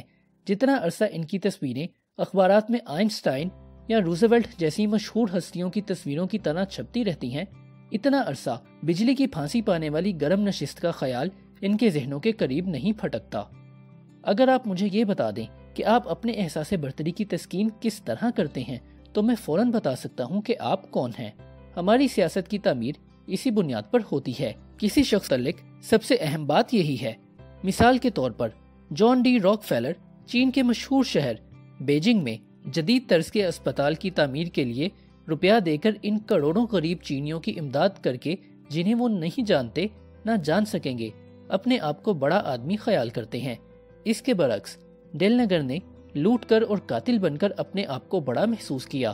جب پولیس اس کا پیچھا کر رہی تھی تو وہ ایک زمیندار کے گھر جا گھسا اور کہا کہ میں ڈیل نگر ہوں۔ اسے ناز تھا کہ وہ اپنے وقت میں لوگوں کا اول نمبر کا دشمن ہے۔ اس نے کہا، میں آپ لوگوں کو نقصان نہیں پہنچاؤں گا، میں ڈیل نگر ہوں۔ البتہ ڈیل نگر اور راک فیلر میں یہی فرق ہے کہ انہوں نے بڑا بننے کے لیے کیا راستہ اختیار کیا۔ تاریخ ایسے مشہور افراد کی مثالوں سے بھری پڑی ہے جو بڑا بننے کی انتھک کوشش کرتے رہے، حتیٰ کہ جارج واشنگٹن بھی اپنے آپ کو جناب عالی ہمت صدر ریاست ہائے متحدہ امریکہ کہلانا پسند کرتے تھے۔ کولمبس نے امیر البحر وائسرائے ہند کے خطاب کی درخواست کی تھی۔ کیتھرین ان خطوط کو کبھی بھی نہیں کھولتی تھی جن پر ملکہ معظمہ نہ لکھا ہوتا۔ مسز لنکن وائٹ ہاؤس میں مسز گرانٹ پر یہ کہہ کر برس پڑی کہ میری اجازت کے بغیر تم نے میرے سامنے بیٹھنے کی جرت کیسے کی؟ ہمارے یہاں کے کروڑ پتی سرمایہ داروں نے امیر البحر بینڈو کی قطب شمالی کی مہم کے لیے اس وعدے پر روپیہ دیا کہ نئے پہاڑی سلسلوں کو ان کے نام سے موسوم کیا جائے گا۔ وکٹر ہیوگو کا خیال تھا کہ اس کی حوصلہ افزائی جب ہی ہو سکتی ہے کہ پیرس شہر کا نام اس کے نام پر رکھا جائے۔ یہاں تک کہ شیکسپیئر جیسے دنیا کے سب سے بڑے فنکار نے اپنے خاندان کی شان و شوکت کو چار چاند لگانے کے لیے شاہی ڈھال حاصل کی جس پر اس کے خاندان کا خصوصی نشان کھودا تھا۔ بعض اوقات لوگ ہمدردی اور توجہ حاصل کرنے کی خاطر اور احساس برتری کی تسکین کے لیے اپاہج بن جاتے ہیں۔ مسز میکنلی اس بات میں بڑائی محسوس کرتی تھیں کہ ان کا شوہر صدر امریکہ اہم ملکی معاملات پسے پشت ڈالے مسلسل کئی گھنٹوں تک اس کے بستر پر اس کے پاس لیٹا رہے اور اسے تھپک تھپک کر سلاتا رہے۔ وہ اپنے شوہر کی توجہ کی اس قدر بھوکی تھی کہ اس نے اپنے شوہر کو اس وقت تک وہاں سے نہ جانے دیا جب تک کہ اس نے دانتوں کے ڈاکٹر سے نیا دانت نہ لگوا لیا۔ ایک دفعہ تو اس نے طوفان ہی برپا کر دیا جب اس کے شوہر کو مقررہ وقت پر ملاقات کی غرض سے مجبوراً اپنی اہلیہ محترمہ کو ڈاکٹر کے پاس اکیلی چھوڑ کر جانا پڑا۔ ایک مرتبہ میری رابرٹس وائن ہارٹ نے مجھ سے ایک خوبصورت اور بھلی چنگی نوجوان عورت کا ذکر کیا جو اپنے بڑائی کے جذبے کی خاطر اپاہج بن گئی۔ مسز وائن ہارٹ نے کہا، وہ عورت محبت میں مسلسل ناکام ہوتی رہی اور ایک دن بالکل مایوس ہو گئی کہ اب شاید اس کی شادی نہ ہو سکے۔ اس کی نگاہوں کے سامنے سال ہا سال کی تنہائیاں تھیں اور مستقبل میں امید کی کوئی کرن نظر نہ آتی تھی۔ وہ اسی فکر میں صاحب فراش ہو گئی اور متواتر 10 سال تک اس کی بوڑھی ماں تیسری منزل پر اس کی تیمارداری کرنے، کھانے کے برتن لے جانے، دوا پلانے کی مصیبت سہتی رہی۔ اتفاقاً ایک دن بوڑھی ماں تھک ہار کر گر پڑی اور اللہ میاں کو پیاری ہو گئی۔ نوجوان عورت نے چند ہفتے تو جوں توں کر کے گزار دیے۔ پھر ایک دن وہ اچانک اٹھ کھڑی ہوئی، لباس پہنا اور دوبارہ باقاعدہ زندگی بسر کرنا شروع کر دی۔ کچھ ماہرین تو یہاں تک کہتے ہیں کہ اگر بعض لوگوں کو حقیقی دنیا میں برتری کا احساس نصیب نہ ہو تو وہ اسے دیوانگی کے خواب زار میں تلاش کرنے کی غرض سے پاگل ہو جائیں۔ امریکی اسپتالوں میں سب سے زیادہ تعداد ان مریضوں کی ہے جو دماغی بیماریوں میں مبتلا ہیں۔ اگر آپ کی عمر 15 سال سے زیادہ ہے اور آپ نیو یارک اسٹیٹ میں رہ رہے ہیں تو 5% اس بات کا امکان ہے کہ آپ اپنی زندگی کے 7 سال کسی دماغی ہسپتال میں گزاریں گے۔ دیوانگی کا سبب کیا ہے؟ کوئی بھی شخص اس پیچیدہ سوال کا جواب آسانی سے نہیں دے سکتا، لیکن ہمیں علم ہے کہ بعض بیماریاں مثلاً آتشک ذہن کے خلیوں کو توڑ کر ضائع کر دیتی ہے اور اسی طرح دیوانگی کا موجب بنتی ہے۔ دراصل آدھی سے زیادہ دماغی بیماریوں کا سبب دماغی صدمے، شراب نوشی، جراثیم کے ذریعے زہر آلود ہو جانا اور دماغ کا زخمی ہو جانا ہے۔ لیکن باقی کی آدھی دماغی بیماریوں کی وجہ کیا ہے؟ یہی وجہ اس قصے کا دردناک پہلو ہے۔ باقی ماندہ آدھی دماغی بیماریوں کی تعداد کے دماغ میں کوئی عضوی خرابی نہیں ہوتی۔ پوسٹ مارٹم کے دوران ان کی دماغ کی رگیں بڑی سے بڑی طاقتور خوردبین سے بھی دیکھی گئی ہیں، لیکن ان کے دماغ بظاہر بالکل اسی طرح صحیح و سالم نظر آئے جیسا کہ ہمارے اور آپ کے ہیں۔ پھر یہ لوگ پاگل کیوں کر ہوئے؟ میں نے حال ہی میں یہ سوال پاگلوں کے ایک بہت بڑے ہسپتال کے ایک بڑے ڈاکٹر سے کیا۔ یہ ڈاکٹر صاحب دیوانگی کے علم میں ماہر ہونے کی بنا پر بڑے سے بڑا خطاب اور انعام حاصل کر چکے ہیں۔ انہوں نے مجھے صاف لفظوں میں بتا دیا کہ انہیں یہ علم نہیں ہے کہ لوگ کیوں کر پاگل ہو جاتے ہیں، ٹھیک طرح سے کوئی بھی نہیں جانتا، لیکن انہوں نے یہ بات ضرور بتائی کہ بہت سے پاگل ہونے والے لوگ دیوانگی میں احساس برتری کی تسکین حاصل کرتے ہیں کیونکہ اصلی زندگی میں وہ اپنے اس جذبے کی تسکین نہ کر سکے۔ انہوں نے کہا، میرے زیر علاج اس وقت ایک مریضہ ہے جس کی شادی زبردست المیہ ثابت ہوئی۔ وہ محبت، جنسی تسکین، بچے اور سماجی عزت کی بھوکی تھی، لیکن زندگی نے اس کی تمام امیدوں پر پانی پھیر دیا۔ اس کا خاوند اس سے محبت نہ کر سکا اور اس نے اس کے ساتھ بیٹھ کر کھانے سے بھی انکار کر دیا۔ وہ حکماً اپنا کھانا اوپر کی منزل میں منگوا کر کھانے لگا۔ اس کی کوئی اولاد نہ تھی، نہ کوئی سماجی مرتبہ تھا، لہٰذا وہ پاگل ہو گئی۔ اس نے اپنے تخیل میں اپنے خاوند کو طلاق دے دی اور اپنے آپ کو اسی نام سے پکارنے لگی جو نام اس کے والدین نے رکھا تھا۔ آج کل وہ یہ خیال کرتی ہے کہ وہ اعلیٰ انگریزی خاندان میں بیاہی گئی ہے اور اپنے آپ کو لیڈی اسمتھ پکارے جانے پر اصرار کرتی ہے۔ اس نے مزید کہا، جہاں تک بچوں کا تعلق ہے، اس کا خیال ہے کہ وہ ہر رات ایک نئے بچے کو جنم دیتی ہے۔ میں جب بھی اسے دیکھنے جاتا ہوں وہ کہتی ہے، ڈاکٹر کل رات میں نے ایک بچہ جنا۔ زندگی نے ایک مرتبہ اس کے خوابوں کے جہاز کو حقیقت کی چٹان سے ٹکرا کر پاش پاش کر دیا، لیکن دیوانگی کے روشن اور عجیب و غریب جزیروں میں اس کے تمام جہاز لہلہاتے بادبانوں اور مستولوں سے ٹکرانے والی تند ہواؤں کے نغموں سمیت بندرگاہوں میں دوڑتے پھرتے ہیں۔ کتنا المناک واقعہ ہے، اس سے بڑا المیہ میرے علم میں نہیں۔ اس نوجوان عورت کے طبیب نے مجھ سے کہا، اگر میری طاقت میں اس کا علاج ہو اور میں پھر سے اسے صحیح و ذہن بنانے کے قابل بھی ہوں تو میں ایسا ہرگز نہیں کروں گا۔ وہ اپنی موجودہ حالت میں بہت زیادہ خوش ہے۔ اجتماعی زندگی میں پاگل لوگ ہم اور آپ سے زیادہ خوش باش ہوتے ہیں، اکثر اپنی دیوانگی سے لطف اٹھاتے ہیں، اور کیوں نہ ہوں، انہوں نے اپنے مسائل حل کر لیے ہیں۔ وہ آپ کو 10 لاکھ کا چیک کاٹ کر دیں گے، آپ کو آغا خان سے ملنے کا تعارفی خط دے دیں گے۔ انہوں نے اپنی خود ساختہ خوابوں کی دنیا میں اپنے اس احساس برتری کے جذبے کی تسکین کا سامان مہیا کر لیا ہے جس کے وہ اس قدر متمنی تھے۔ اگر لوگ بڑائی کے اتنے بھوکے ہیں تو وہ اسے حاصل کرنے کے لیے سچ مچ پاگل ہو جاتے ہیں۔ تو خیال کیجئے کہ ہم لوگوں کے پاگل ہونے سے پہلے ان کی جائز قدر شناسی اور ستائش سے کیا کچھ معجزے سر انجام نہیں دے سکتے۔ جہاں تک مجھے معلوم ہے، آج تک دنیا میں صرف 2 ہی ایسے شخص گزرے ہیں جن کو 40 لاکھ روپیہ سالانہ تنخواہ ملتی تھی، اور ان کے نام یہ ہیں، والٹر کرائسلر اور چارلز شواب۔ کیا وجہ تھی کہ مسٹر شواب کو 40 لاکھ روپیہ سالانہ یا 11,000 روپے روزانہ سے بھی زیادہ تنخواہ ملتی تھی؟ آخر کیوں؟ کیا اس لیے کہ شواب غیر معمولی ذہانت کا مالک تھا؟ نہیں۔ تو پھر کیا اس لیے کہ وہ دوسروں کے مقابلے میں فولاد سازی کا کام زیادہ اچھا جانتا تھا؟ یہ بھی نہیں۔ خود شواب نے مجھے ایک مرتبہ بتایا تھا کہ اس کے ماتحت ایسے لوگ کام کرتے ہیں جو اس کی بنسبت فولاد سازی کے کہیں بڑے ماہر ہیں۔ شواب کا کہنا ہے کہ اسے اتنی بڑی رقم محض اس لیے ملتی ہے کہ وہ لوگوں سے برتاؤ کرنے کا طریقہ جانتا ہے۔ میں نے اس سے دریافت کیا کہ وہ طریقہ کیا ہے۔ وہ راز اس کے اپنے لفظوں میں درج ہے۔ میرے خیال میں ان الفاظ کو پیتل میں کھدوا کر ملک بھر کے ہر گھر، ہر سکول، ہر دفتر اور ہر مکان میں لٹکانا چاہیے۔ سکول کے بچوں کو لاطینی گرامر کی گردانے یا برازیل میں بارش کی سالانہ مقدار رٹنے کی بجائے ان لفظوں کو حفظ کر لینا چاہیے۔ یہ لفظ جادو کی تاثیر رکھتے ہیں، کہ ہم ان کے مطابق زندگی بسر کرنے کی کوشش کریں تو ہماری زندگی میں ایک بڑا انقلاب آ جائے۔ شواب نے کہا، میرا سب سے بڑا سرمایہ میری وہ قابلیت ہے جس کے ذریعے میں لوگوں میں امنگ پیدا کرتا ہوں، اور کسی شخص کے جوہر کو ابھارنے کا ایک ہی طریقہ ہے، اور وہ ہے تعریف و تحسین اور حوصلہ افزائی۔ کسی آدمی کی امنگوں کو ختم کرنے کے لیے اس کے طرز عمل کی نکتہ چینی سے بری اور کوئی چیز نہیں ہے۔ میں کبھی کسی پر نکتہ چینی نہیں کرتا۔ لوگوں میں کام کی تحریک پیدا کرنا میرا فرض ہے، لہٰذا میں عیب جوئی سے نفرت کرتا ہوں۔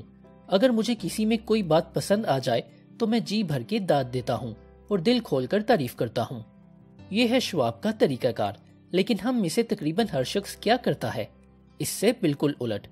اگر اسے کوئی چیز پسند نہ آئے تو وہ بلبلا اٹھتا ہے، لیکن اگر اسے کوئی چیز اچھی لگے تو وہ منہ سے کچھ نہیں کہتا۔ شواب نے کہا، میرے تعلقات کا دائرہ بہت وسیع ہے۔ دنیا کے مختلف ملکوں کے بڑے بڑے لوگوں سے میرا میل جول ہے۔ میرا تجربہ یہی ہے کہ بڑے اور اعلیٰ مرتبہ والے لوگوں نے بھی تحسین اور داد کی خاطر پہلے کی بنسبت کہیں بہتر کام کیا ہے اور زیادہ جانفشانی برتی ہے۔ اس نے یہ بھی بتایا کہ اینڈریو کارنیگی کی بے مثال کامیابی کا سب سے بڑا سبب کیا تھا۔ کارنیگی اپنے ساتھیوں کی تعریف ان کے سامنے بھی اور ان کی غیر حاضری میں بھی کیا کرتا تھا، یہاں تک کہ کارنیگی نے اپنے مزار پر بھی اپنے ساتھیوں کی تعریف لکھوائی۔ اس نے اپنے لیے جیتے جی یہ کتبہ لکھا، یہاں وہ آدمی آرام کر رہا ہے جو اپنے سے قابل لوگوں کو اپنے گرد جمع رکھنے کا راز جانتا تھا۔ سچی تعریف ہی ایسا راز ہے جس کی بدولت راک فیلر لوگوں پر آسانی سے قابو پا لیا کرتا تھا۔ مثال کے طور پر ایک مرتبہ اس کے ایک حصے دار ایڈورڈ ڈی برڈفورڈ نے ایک کاریگر کو سخت سست کہا، چنانچہ اس سال مال پہلے جیسا اچھا تیار نہ ہوا اور جنوبی امریکہ میں اس کی اتنی کھپت نہ ہوئی۔ اس طرح کمپنی کو کئی لاکھ کا گھاٹا پڑا۔ راک فیلر اپنے حصے دار پر نکتہ چینی بھی کر سکتا تھا، لیکن اسے معلوم تھا کہ اس نے اپنی سمجھ کے مطابق اچھا کیا ہے، لہٰذا اس بات کو اٹھایا نہیں گیا۔ راک فیلر نے کوئی نہ کوئی تعریف کا پہلو ڈھونڈ نکالا۔ اس نے بیڈ فورڈ کو مبارکباد دی کہ اسے لگائے ہوئے سرمایہ پر 60% بچت ہوئی ہے۔ اس نے کہا، یہ شاندار کامیابی ہے، اتنی کامیابی ہمیں شاذ و نادر ہی نصیب ہوتی ہے۔ راک فیلر ایک ایسا اچھا منتظم اور کاروباری شخص گزرا ہے جس نے فلم سازی کی صنعت میں تھیٹر کی بے اندازہ مقبولیت کو مات کیا ہے۔ اس کی کامیابی کا راز یہ ہے کہ اس میں لڑکیوں کی تعریف و تحسین کرنے کی صلاحیت تھی۔ وہ عام طور پر کوئی پھوڑ سی لڑکی ڈھونڈ نکالتا جس پر کوئی دوبارہ نظر ڈالنا بھی پسند نہ کرتا اور اسے سٹیج پر لا کر ترغیب اور کشش کا حیرت خیز نمونہ بنا دیتا۔ خوشنودی اور اعتماد کی قدر کو پہچانتے ہوئے وہ صرف اپنی توجہ اور تعریف و توصیف سے ہر عورت میں پہلے سے زیادہ خوبصورتی کا احساس پیدا کر دیتا تھا۔ وہ ایک پختہ کار آدمی تھا۔ وہ گانے والی لڑکیوں کی آمدنی 100 سے 500 روپے فی ہفتہ تک بڑھا دیتا تھا۔ وہ کم درجے کے لوگوں کا زبردست مددگار تھا۔ اپنی فلم کی افتتاح کی شب اس نے فلم میں حصہ لینے والی تمام ستاروں کو تار دے کر بلایا اور اس نے ہر گانے والی لڑکی کو امریکہ کی خوبصورت ترین عورتوں کے ساتھ بٹھایا اور دعوت کھلائی۔ ایک مرتبہ مجھ پر روزہ رکھنے کی خواہش نے غلبہ کیا اور میں نے متواتر 6 دن کچھ نہ کھایا۔ یہ کوئی مشکل بات نہ تھی۔ میں نے 6 دن کے خاتمے پر دوسرے دن کے مقابلے میں بہت کم بھوک محسوس کی۔ تاہم مجھے علم ہے کہ دنیا میں ایسے لوگ بھی ہیں کہ اگر ان کے اہل و عیال یا نوکروں کو ایک دن فاقہ کرنا پڑے تو وہ اس کو بہت بڑا جرم خیال کریں گے۔ کیا وہی لوگ اپنے اہل و عیال یا نوکروں کو ایک دن تو کیا مہینوں بلکہ بعض اوقات برسوں بلکہ عمروں تک پرخلوص دل جوئی سے محروم رکھیں گے؟ وہ یہ بھول جاتے ہیں کہ لوگ تحسین اور تعریف کے بھی اتنے ہی بھوکے ہوتے ہیں جتنے خوراک کے۔ جب الفریڈ لیونٹ نے فلم دی یونین ان ویانا میں ہیرو کا رول ادا کیا تو اس نے کہا، میری سب سے بڑی حاجت اپنی خودی کی پرورش ہے۔ ہم اپنے بچوں، دوستوں اور نوکروں کے جسموں کی پرورش کرتے ہیں، لیکن ہم ان کی خودی کی شاید ہی کبھی پرورش کرتے ہوں۔ ہم ان کی طاقت بڑھانے کے لیے انہیں بھنا ہوا گوشت اور سبزیاں کھلاتے ہیں، لیکن ہم انہیں تعریف و تحسین کے نرم الفاظ سے محروم رکھتے ہیں جو ان کی یادوں میں سال صبح کے ستاروں کے گیتوں کی طرح کھنکتے رہتے ہیں۔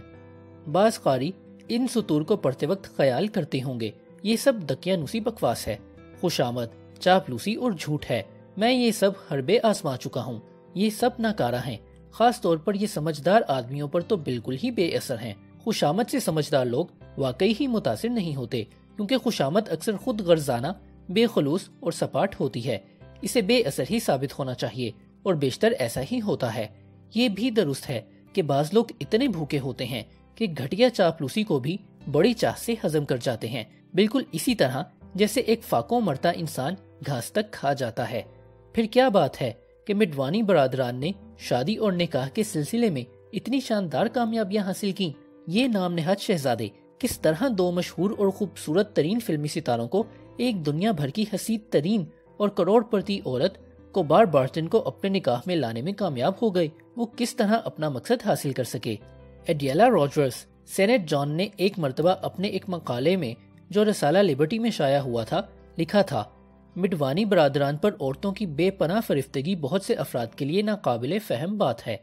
ایک مرتبہ ایک مشہور و معروف خاتون، ایک فنکار اور مردوں کے ذوق کی مشہور مبصر پولا نیگری نے اس راز کی تشریح مجھ سے یوں کی، مجھے اب تک جتنے مردوں سے ملنے کا اتفاق ہوا ہے، مڈوانی برادران ان سب سے بڑھ کر خوشامد کے فن میں ماہر تھے، اور یہ ایک ایسا فن ہے جو آج کی مادہ پرست اور مسخری دنیا میں سرے سے ناپید ہے۔ جہاں تک میرا علم ہے، میں یقین سے کہہ سکتی ہوں کہ عورتوں کے لیے ان بھائیوں میں کشش کا یہی راز ہے۔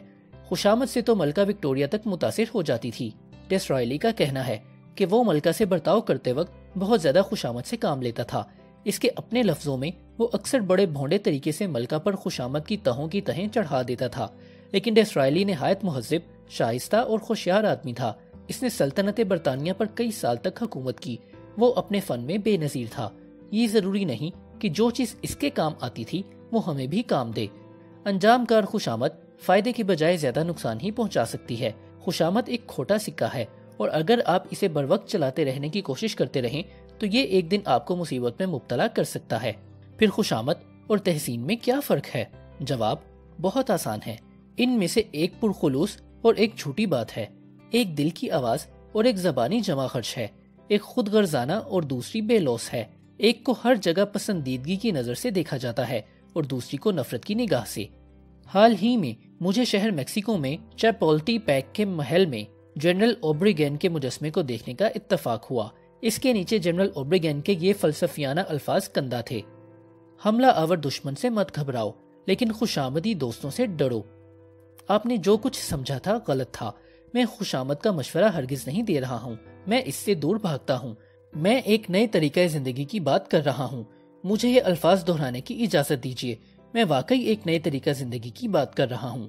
شہنشاہ جارج پنجم نے بکنگم محل میں اپنے مطالعہ کے کمرے میں 6 اصول لکھوا کر لٹکا رکھے تھے۔ ان میں سے ایک یہ تھا، مجھے نہ نیاز مندی سکھاؤ نہ سستی چاپلوسی۔ خوشامد کی صحیح تعریف یہی ہے، سستی چاپلوسی۔ میں نے ایک مرتبہ کہیں خوشامد کی تعریف پڑھی تھی جسے یہاں دہرایا جانا چاہیے، اور وہ یہ ہے، خوشامد کے معنی ہے دوسری آدمی کو ٹھیک ٹھیک بتانا کہ آپ خود اس کے متعلق کیا سوچتے ہیں۔ جب ہم کسی مسئلے پر غور نہیں کر رہے ہوتے تو بسا اوقات ہم اپنے وقت کا 95% حصہ اپنے متعلق سوچ بچار میں صرف کرتے ہیں۔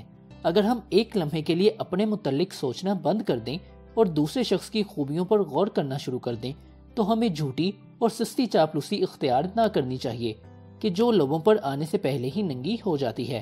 ایمرسن کا قول ہے کہ جو آدمی بھی مجھے ملتا ہے وہ کسی نہ کسی طرح سے مجھ سے بہتر ہوتا ہے۔ جب میں اس شخص کی بہتری اور عظمت پر اظہار مسرت کرتا ہوں تو وہ شخص میرا دوست بن جاتا ہے۔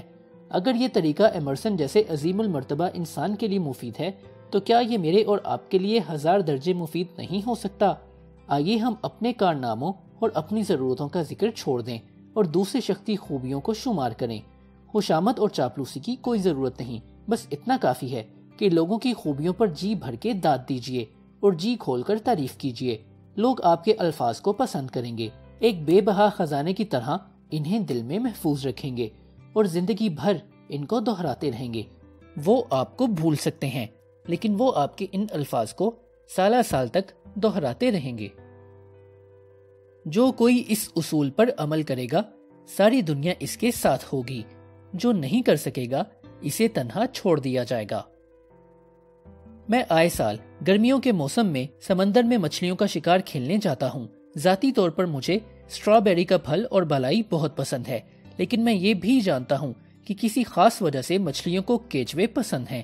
اس لیے جب میں مچھلی کے شکار کے لیے جاتا ہوں تو میں یہ نہیں سوچتا کہ میں کیا چاہتا ہوں، بلکہ یہ خیال کرتا ہوں کہ مچھلیاں کس چیز کو پسند کرتی ہیں۔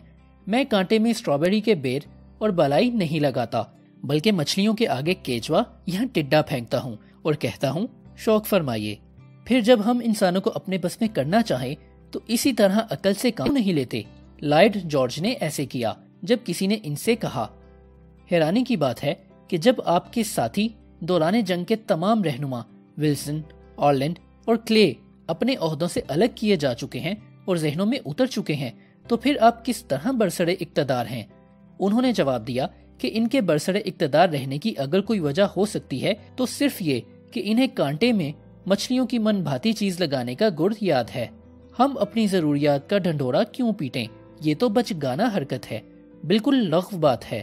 اس میں کوئی شک نہیں کہ آپ کو اپنا مقصد عزیز ہے، لیکن یاد رکھیے کہ کسی دوسرے شخص کو آپ کی کسی غرض سے کوئی واسطہ نہیں۔ دوسرے لوگ بھی آپ جیسے ہیں، انہیں بھی اپنا مقصد عزیز ہے۔ اس لیے کسی دوسرے آدمی کو متاثر کرنے کا واحد طریقہ یہی ہے کہ اس کی ضرورت کا ذکر کیا جائے اور اس کی تکمیل کا راستہ بتایا جائے۔ آپ جب بھی کسی سے کام لینے کی کوشش کریں تو اس اصول کو یاد رکھیں۔ مثال کے طور پر آپ کو اپنے لڑکے کی سگریٹ نوشی پسند نہیں، اسے بالکل مت ڈانٹیں۔ یہ نہ بتائیں کہ آپ کیا چاہتے ہیں، بلکہ اس پر واضح کریں کہ سگریٹ نوشی کی وجہ سے وہ فٹ بال کی ٹیم کا حصہ نہیں بن سکے گا، یا پھر یہ بتائیے کہ جب وہ کسی دوڑ میں حصہ لے گا تو اس کا سانس پھول جائے گا۔ آپ خواہ بچوں سے، خواہ بچڑوں یا بندروں سے کام لے رہے ہوں، یہ اصول آپ کو ہرگز نہیں بھولنا چاہیے۔ مثال کے طور پر رالف والڈ ایمرسن اور ان کے صاحبزادے نے ایک دن اپنی گائے کے بچڑے کو باڑے کے اندر لانے کی کوشش کی۔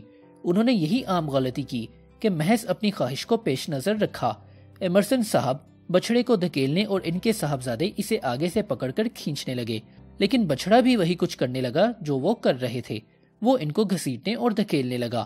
اس نے بھی اپنی ہی ضرورت کا خیال رکھا، اس لیے اس نے بھی اپنی ٹانگیں اکڑا لی اور چراہ گاہ کو چھوڑنے سے انکار کر دیا۔ ایمرسن کی نوکرانی آئرلینڈ کی تھی، اس نے ان کو مصیبت میں گرفتار دیکھ لیا۔ وہ مضمون اور کتابیں تو نہ لکھ سکتی تھی، لیکن اس موقع پر اس نے ایمرسن کے مقابلے میں زیادہ عقل مندی کا ثبوت دیا۔ اس نے سوچا کہ بچڑا کیا چاہتا ہے۔ اس نے اپنی انگلی بچڑے کے منہ میں ڈال دی، بچڑے نے انگلی کو چوسنا شروع کر دیا اور اس طرح اسے باڑے کے اندر لے آئی۔ آپ نے پیدائش سے لے کر آج تک ہر کام اپنی ضرورت کی بنا پر کیا ہے، لیکن آپ نے ریڈ کراس فنڈ میں چندہ کیوں دیا؟ آپ کا یہ فعل بھی اس اصول سے مستثنا نہیں۔ آپ نے ریڈ کراس میں چندہ اس لیے دیا کہ آپ لوگوں کی امداد کرنا چاہتے تھے۔ آپ ایک نہایت حسین، بے لوث اور مقدس کام کرنا چاہتے تھے، کیونکہ حضرت عیسیٰ مسیح کا فرمان ہے کہ آپ نے یہ برتاؤ میرے ساتھیوں میں سے ادنا ترین کے ساتھ نہیں کیا، بلکہ خود میرے ساتھ کیا ہے۔ اگر آپ کو چندے کے مقابلے میں یہ جذبہ زیادہ عزیز نہ ہوتا تو آپ کبھی چندہ نہ دیتے۔ البتہ یہ چندہ اس لیے بھی دے سکتے تھے کہ آپ کو انکار کرتے ہوئے شرم آتی تھی، یا آپ کے بہت بڑے گاہک نے آپ سے التجا کی تھی۔ لیکن ہر حال میں ایک بات یقینی ہے، آپ نے چندہ اس لیے دیا کہ آپ کچھ چاہتے تھے۔ پروفیسر اوور اسٹریٹ اپنی خیال انگیز کتاب انسانی سیرت کی تبدیلی میں لکھتے ہیں، ہمارے تمام فعل ہماری فطری خواہشوں سے پیدا ہوتے ہیں، اور میں آنے والے اثر انگیز حضرات کو، خواہ وہ کسی تجارت میں ہیں، گھر میں ہیں، اسکول میں ہیں یا سیاست میں ہیں، اچھی سے اچھی نصیحت یہی دے سکتا ہوں کہ پہلے کسی دوسری شخص میں سچی خواہش پیدا کیجیے۔ جو کوئی اس اصول پر عمل کرے، ساری دنیا اس کے ساتھ ہوگی۔ جو نہیں کر سکے گا، اسے تنہا چھوڑ دیا جائے گا۔ اینڈریو کارنیگی اسکاٹ لینڈ کا ایک مفلس لڑکا تھا۔ اس نے فی گھنٹہ 2 آنے کی مزدوری پر کام شروع کیا، اور آخرکار اس نے اتنی ترقی کر لی کہ اس کے پاس اربوں روپیہ تھا۔ اس کی ترقی کا راز یہی تھا کہ اس نے بچپن ہی میں یہ راز پا لیا تھا کہ دوسرے لوگوں کو متاثر کرنے کا صرف یہی طریقہ ہے کہ ان کے ساتھ خود ان کی ضرورتوں پر بات کرنی چاہیے۔ اسے صرف 4 سال اسکول جانا نصیب ہوا، لیکن اس نے یہ بات سیکھ لی کہ لوگوں کو کس طرح اپنے بس میں کرنا ہے۔ مثال کے طور پر اس کی سالی اپنے دونوں لڑکوں کے بارے میں حد درجہ پریشان تھی۔ وہ دونوں دور تھے اور اپنے معاملات میں اتنے منہمک تھے کہ گھر خط لکھنا غیر ضروری سمجھتے تھے اور اپنی والدہ کی تاکیدی چھٹیوں کی مطلق پرواہ نہیں کرتے تھے۔ کارنیگی نے شرط لگائی کہ وہ ان سے مطالبہ کیے بغیر بذریعہ ڈاک ان سے جواب منگوا سکتا ہے۔ اس کے کسی عزیز نے اس کی شرط قبول کر لی۔ اس نے اپنے بھتیجوں کو ایک چٹ پٹا سا خط لکھا اور چلتے چلتے خط کے آخر میں ایک جملہ یہ لکھ دیا کہ وہ دونوں کو 20-20 روپے بھجوا رہا ہے، لیکن اس نے دانستہ چیک لفافے میں نہ ڈالے۔ واپسی ڈاک سے پیارے چچا جان کو شکریہ کے 2 خط موصول ہو گئے۔ کل آپ کو بھی کسی سے کام لینا ہوگا۔ اس سے بات کرنے سے پہلے ذرا ٹھہریے اور سوچئے، میں اس میں اس کام کے کرنے کی خواہش کیسے جگا سکتا ہوں؟ یہ سوال ہمیں لوگوں سے ملاقات کے لیے مارے مارے پھرنے اور اپنی ضرورتوں کا رونا رونے کی زحمت سے نجات دلا دے گا۔ ہر سال میں نیو یارک کے ایک ہوٹل کا عالیشان بال روم کرائے پر لیتا ہوں اور چند لیکچر دیتا ہوں۔ ایک سال مجھے اچانک بتایا گیا کہ اس مرتبہ پچھلے سال کے مقابلے میں تگنا کرایہ دینا پڑے گا۔ یہ خبر مجھے اس وقت ملی جب میں ٹکٹیں چھپوا کر تقسیم کر چکا تھا اور تمام ضروری اعلانات کر چکا تھا۔ ظاہر ہے میں زیادہ کرایہ ادا نہ کرنا چاہتا تھا، لیکن ہوٹل والوں سے یہ کہنا فضول تھا کہ میں کیا چاہتا ہوں۔ ان کو تو اپنی مانگ عزیز تھی۔ اس لیے 2 دن بعد میں ہوٹل کے مینیجر سے ملنے گیا۔ میں نے کہا، آپ کا خط مجھے ملا تو مجھے ذرا حیرانی ہوئی، لیکن میں آپ کو الزام نہیں دوں گا۔ اگر میں آپ کی جگہ ہوتا تو شاید میں بھی یہی کرتا۔ اس ہوٹل کے مینیجر کی حیثیت سے آپ کا پہلا فرض یہ ہے کہ زیادہ سے زیادہ نفع کمائیں۔ اگر آپ ایسا نہ کریں تو آپ مطعون ہوں گے، اور آپ کو مطعون کرنا بھی چاہیے۔ اگر آپ کو کرایہ بڑھانے پر اصرار ہے تو آئیے یہ دیکھیں کہ کرائے کے بڑھانے سے آپ کو کیا فائدہ اور نقصان ہوں گے۔ میں نے ایک کاغذ نکالا اور اس کے بیچوں بیچ ایک طرف نقصان اور دوسری طرف فوائد کے الفاظ لکھے۔ میں نے فوائد کے عنوان کے نیچے یہ لفظ لکھے، بال روم مفت، اور بات جاری رکھی۔ اگر آپ کا بال روم کرائے پر نہ لوں تو آپ کو یہ فائدہ ہے کہ آپ اسے ناچ کے اور دوسرے اجتماعات کے لیے کرائے پر دے سکتے ہیں۔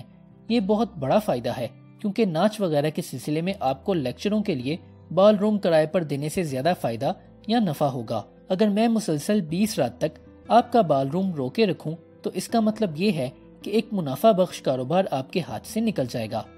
اب آئیے ہم دیکھیں کہ نقصانات کیا ہیں۔ پہلا تو یہی ہے کہ آپ کرایہ بڑھا کر اپنی آمدنی میں اضافے کی بجائے کمی کر رہے ہیں، بلکہ یہ کہنا زیادہ مناسب ہوگا کہ آپ مجھ سے کچھ بھی نہ پائیں گے، کیونکہ میں اتنا کرایہ ادا ہی نہیں کر سکتا۔ مجھے مجبوراً کسی اور جگہ لیکچر دینے پڑیں گے۔ اس کے سوا آپ کو ایک اور نقصان بھی ہے۔ میرے لیکچر سننے کے لیے بے شمار تعلیم یافتہ اور مہذب لوگ آپ کے ہوٹل میں کھنچے چلے آتے ہیں، اور یہ آپ کے ہوٹل کا بہت ہی اچھا اشتہار ہے کہ نہیں؟ حقیقت تو یہ ہے کہ آپ 5,000 روپے کی بھاری رقم اخباری اشتہاروں پر خرچ کرنے پر بھی اپنا ہوٹل دکھانے کے لیے اتنے لوگوں کو جمع نہیں کر سکیں گے جتنے کہ میں لا سکتا ہوں۔ کسی ہوٹل کے لیے اس سے اچھی بات اور کیا ہو سکتی ہے؟ میں نے بات کرتے کرتے یہ دونوں نقصان متعلقہ عنوان کے نیچے لکھ دیے اور کاغذ کا ٹکڑا مینیجر صاحب کے ہاتھ میں یہ کہہ کر تھما دیا، میری درخواست ہے کہ آپ اس اقدام سے حاصل ہونے والے فوائد اور نقصانات پر سنجیدگی سے غور فرمائیں اور مجھے اپنے آخری فیصلے سے آگاہ کریں۔ اگلے ہی دن مجھے خط ملا کہ میرا کرایہ 3 گنا کی بجائے صرف آدھا بڑھایا جائے گا۔ یہ نہ بھولیے کہ میں نے یہ رعایت ضرورت کے حصول کی خاطر ایک لفظ بھی کہے بغیر حاصل کی۔ میں نے سارا وقت دوسرے کی ضرورت کا ذکر کیا اور بتایا کہ وہ اپنا مطلب کیسے حاصل کر سکتا ہے۔ فرض کیجئے میں نے عام انسان کی فطرت کے مطابق عمل کیا ہوتا اور مینیجر کے دفتر میں غصے سے لال پیلے ہوتے ہوئے جا کر کہا ہوتا، اس وقت جبکہ ٹکٹ چھپ چکے ہیں اور اعلان کیا جا چکا ہے، کرایہ بڑھانے سے آپ کا کیا مطلب ہے؟ 3 گنا؟ بکواس، میں ہرگز ادا نہیں کروں گا۔ اس صورت میں کیا ہوتا؟ حجت بازی، گرما گرمی، تکرار اور کج بحثی شروع ہو جاتی۔ آپ اچھی طرح جانتے ہیں کہ بحثم بحثی کا کیا نتیجہ ہوتا ہے۔ اگر میں مینیجر سے یہ اعتراف بھی کروا لیتا کہ وہ غلطی پر ہے، تو بھی اپنے الفاظ واپس لینا اور اپنی غلطی مان لینا اس کے لیے بہت مشکل ہوتا، کیونکہ میری باتوں سے اس کے جذبات کو ٹھیس لگ چکی تھی۔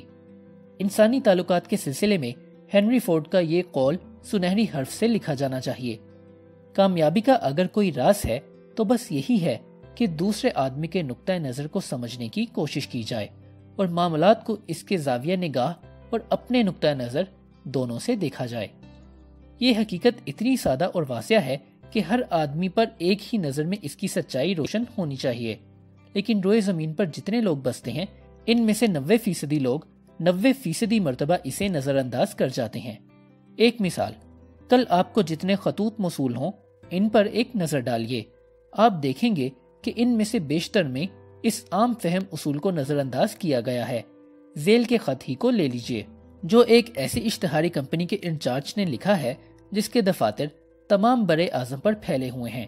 یہ خط ملک بھر کے مقامی ریڈیو اسٹیشنز کے مینیجروں کو بھیجا گیا تھا۔ میں نے ہر پیرے کے خلاف اپنا رد عمل خطوط وحدانی میں درج کرایا ہے۔ پیارے مسٹر، بلینک۔ کمپنی نشر و اشاعت کے میدان میں اپنا اولین مقام برقرار رکھنا چاہتی ہے۔ کسی کو کیا پڑی ہے تمہاری کمپنی کیا چاہتی ہے؟ مجھے اپنے مسائل کی پریشانی ہے۔ بینک میرے مکان کو قرض کرنے والا ہے، پسو میرے سوروں کو مار ڈالتے ہیں، اسٹاک مارکیٹ میں کل بھاؤ گر گئے ہیں، آج مجھے 50 سے 30 کا خسارہ رہا، مجھے کل رات جانسن کے ناچ میں مدعو نہیں کیا گیا، ڈاکٹر مجھے کہہ رہا ہے کہ میں خون کے دباؤ اور اعصابی تکلیف میں مبتلا ہوں۔ ہوتا یہ ہے کہ آج دفتر میں پریشان خیالی کے عالم میں آتا ہوں، اپنی ڈاک کھولتا ہوں اور دیکھتا ہوں کہ نیو یارک میں کوئی الو کا پٹھا اپنی کمپنی کا رونا رو رہا ہے کہ وہ کیا چاہتی ہے اور کیا نہیں چاہتی۔ اگر اس ذات شریف کو معلوم ہو کہ اس کا خط پڑھنے والے پر کس قسم کا اثر چھوڑے گا تو وہ اشتہار بازی کی ملازمت سے الگ ہو کر بھیڑیوں کے لیے پسو مار دوا بنانا شروع کر دے۔ اس کمپنی کے قومی اشتہاروں کا حساب کتاب ہی اس کے کاروبار کی پائیداری کا ضامن ہے۔ ریڈیو کے بلوں کی باقاعدہ ادائیگی کے سبب یہ کمپنی باقی تمام کمپنیوں سے ہمیشہ آگے رہی ہے۔ تم بہت بڑے، بہت امیر اور بہت اونچے مقام پر لٹکے ہوئے ہو، تو مجھے کیا؟ میں تو تمہیں دوزخ میں بھی قدم دھرنے کی جگہ نہ دیتا، خواہ تم اتنے ہی بڑے اور اہم کیوں نہ ہو جتنے کہ جنرل موٹرز والے، جنرل الیکٹرک کمپنی والے یا امریکی فوج کے افسران سب مل کر ہو سکتے ہیں۔ اگر تم میں بھی اتنی عقل ہوتی جتنی چڑیا میں ہوتی ہے تو تمہیں معلوم ہوتا کہ مجھے اپنی بڑائی سے سروکار ہے، تمہاری بڑائی سے کوئی غرض نہیں، اور تم نے ابھی تک اس خط میں میری بڑائی کے بارے میں ایک لفظ بھی نہیں کہا۔ کیا آپ کمپنی کو اپنی ہفتہ وار مقامی اطلاعات کے فہرست میں اولین مقام دیں گے اور متعلقہ اطلاعات کے مفصل تفصیلات پر موقع بہم پہنچائیں گے؟ اولین مقام اپنی ہی کہے جا رہے ہو، تم اپنی کمپنی کا ڈھول پیٹ رہے ہو اور پھر اپنا نام ترجیحی فہرست میں شامل کرنے کی درخواست بھی کر رہے ہو، اور درخواست کرتے وقت مہربانی فرما کر کا حقیر سا جملہ بھی منہ پر نہیں لاتے ہو۔ آپ اپنی تازہ ترین کارروائی کی تفصیلات جلد از جلد روانہ فرمائیں گے تو ہم دونوں کے لیے مفید ہوگا۔ بے وقوف کہیں کہ تم مجھے معمولی چھپا ہوا خط بھیجتے ہو، ایک رسمی سا خط جس کی طرح کے ہزاروں خطوط خزاں زدہ پتوں کی طرح گلیوں میں بکھرے پڑے ہوتے ہیں، اور جس وقت میں مکان کی کڑکی، سوروں کی بیماری اور اپنے خون کے دباؤ سے پریشان ہوں، تم مجھے حکم دیتے ہو کہ میں بیٹھ کر تمہارے لیکچر خط کا جواب تحریر کراؤں، وہ بھی جلد از جلد۔ اس جلد از جلد سے تمہاری کیا مراد ہے؟ کیا تمہیں خبر نہیں کہ میں بھی تمہاری طرح مصروف ہوں، یا کم از کم میں اپنے آپ کو تم سے کم مصروف خیال نہیں کرتا؟ اور پھر تمہیں یہ حق کس نے دیا ہے کہ تم مجھ سے اس لہجے میں بات کرو؟ تم کہتے ہو کہ یہ بات طرفین کے لیے مفید ہوگی۔ خیر، تم نے آخر میرا نقطہ نظر پہچاننے کی کوشش تو کی، لیکن اس بارے میں تم نے کچھ نہیں کہا کہ میرے حق میں یہ بات کس طرح مفید ہوگی۔ نوٹ: بلینک ویل جرنل میں سے ایک تراشا منسلک ہے، یہ آپ کے لیے دلچسپی کا باعث ہوگا اور ممکن ہے آپ اسے ریڈیو اسٹیشن سے نشر کرنا چاہیں۔ آخر میں تم نے ذرا کام کی بات کی ہے جس سے میری کوئی مشکل حل ہو سکتی ہے۔ تم نے اپنے خط کا آغاز اسی بات سے کیوں نہ کیا؟ لیکن پھر بھی اس کا فائدہ، جہاں اشتہار باز کے منہ سے بچوں کی طرح رال ٹپکتی ہو جیسی کہ تم نے اپنے خط میں لکھ کر بھیجی ہے، اس کے مغز میں ضرور کوئی نقص ہے۔ تمہیں ہماری تازہ ترین کارروائی کی کوئی ضرورت نہیں، بلکہ تمہاری انتڑیوں میں سنکھیاں ٹھوسنا چاہیے، اس کی ضرورت ہے تمہیں۔ اب خیال کیجئے، وہ شخص جو اشتہار بازی کے لیے اپنی زندگی وقف کرتا ہے اور اپنے آپ کو لوگوں کے موہنے اور انہیں متاثر کرنے کا فن کا ماہر خیال کرتا ہے، اگر اس قسم کا خط لکھے تو ہمیں بچر، ایک نان بائی اور موچی سے کس قسم کے خط کی توقع رکھنی چاہیے؟ اب ایک خط اور لیجئے جو ایک بہت بڑی محصول چنگی کے سپرنٹینڈنٹ نے میرے اس کورس کے طالب علم مسٹر ایڈورڈ ملین کے نام لکھا تھا۔ اس خط نے اپنے مخاطب پر کیا اثر کیا ہوگا؟ پہلے خط پڑھیے، پھر میں آپ کو بتاؤں گا۔ جناب عالی، اس مقام سے جو سامان باہر بھیجنا ہوتا ہے، اس کی ترسیل میں بہت زیادہ دقتوں کا سامنا کرنا پڑتا ہے۔ اس کی وجہ یہ ہے کہ زیادہ تر سامان شام کے وقت ہمارے پاس پہنچتا ہے، اس سے کام کی بیک وقت بھرمار ہو جاتی ہے۔ ہمارے کارندوں کو مقررہ وقت سے زیادہ کام کرنا پڑتا ہے، ٹرکوں کو خالی ہونے کے لیے کافی عرصہ ٹھہرنا پڑتا ہے، اور بعض صورتوں میں تو سامان کو آگے جہاز پر لادنے میں بھی دیر ہو جاتی ہے۔ 10 نومبر کو آپ کی کمپنی کی طرف سے ہمیں 500 گانٹھوں پر مشتمل سامان موصول ہوا، جو یہاں شام کے 4:20 پر پہنچا۔ جہاز پر مال کو وقت پر نہ پہنچانے کے سبب جن دقتوں کا سامنا ہمیں کرنا پڑتا ہے، ہم ان سے نجات پانے کے لیے آپ کے تعاون کے خواستگار ہیں۔ کیا ہم درخواست کر سکتے ہیں کہ آپ اگر ان تاریخوں کو مال روانہ کر دیں جن میں پچھلی بار بھیجا گیا تھا، تو مہربانی فرما کر ٹرکوں کو یہاں جلدی بھیجنے کی کوشش فرمائیے، یا پھر کچھ سامان ہمیں دوپہر سے پہلے مل جانا چاہیے۔ اس سے آپ کو یہ فائدہ پہنچے گا کہ آپ کے ٹرک بہت جلدی خالی ہو کر واپس آ جایا کریں گے اور آپ کا مال اسی دن جہاز پر پہنچ جایا کرے گا۔ آپ کا مخلص جے پی، سپرنٹینڈنٹ۔ یہ خط پڑھنے کے بعد مذکورہ کمپنی کے سیلز مینیجر مسٹر ورملین نے اس اظہار خیال کے ساتھ میرے پاس بھیج دیا۔ اس خط کا ہم پر بالکل الٹ اثر ہوا۔ خط محصول چنگی والوں کی اپنی دقتوں کے رونے سے شروع ہوتا ہے۔ ظاہر ہے کہ ہمیں اس سے کوئی سروکار نہیں۔ پھر ہمارا تعاون ہماری دقتوں کو نظر انداز کرتے ہوئے چاہا گیا ہے، اور پھر یہ بات سب سے آخری پیرے میں کہی گئی ہے کہ اگر ہم ان سے تعاون کریں تو ہمارے ٹرک جلدی خالی ہو جایا کریں گے اور ہمارا سامان اسی دن لد جایا کرے گا۔ دوسرے لفظوں میں ہمارے مطلب کی بات سب سے آخر میں کہی گئی ہے، جس کا اثر یہ ہے کہ تعاون کی بجائے مخالفت کی روح بیدار ہوتی ہے۔ آئیے ہم دیکھیں کہ ہم اس خط کو دوبارہ بہتر طریقے سے لکھ سکتے ہیں یا نہیں۔ ہمیں اپنی مشکلات کا ذکر چھیڑ کر خام خواہ وقت ضائع نہیں کرنا چاہیے۔ ہنری فورڈ کی ہدایت کے مطابق دوسرے آدمی کے نقطہ نظر کو سمجھنے کی کوشش کی جائے اور معاملات کو اس کے زاویہ نگاہ اور اپنے نقطہ نظر دونوں سے دیکھا جائے۔ اس خط میں اس طرح ترمیم کی جا سکتی ہے، اور یہ کوئی ضروری نہیں ہے کہ یہ ترمیم بہترین ہو۔ پھر بھی آپ کے خیال میں کیا یہ پہلے سے بہتر نہیں؟ ڈیئر مسٹر ورملین، آپ کی کمپنی 14 سال سے ہمارے ساتھ کاروبار کر رہی ہے۔ قدرتاً ہم آپ کے بہت احسان مند ہیں اور آپ کی شایان شان بہترین اور اعلیٰ خدمت گزاری کے خواہش مند ہیں۔ ہمیں افسوس کے ساتھ لکھنا پڑتا ہے کہ ہمارے لیے آپ کی خدمت کو بہترین طریقے سے انجام دینا بہت مشکل ہو گیا ہے، کیونکہ آپ کے ٹرک یک بارگی اکٹھا مال لے آتے ہیں، جیسا کہ 10 نومبر کو ہوا۔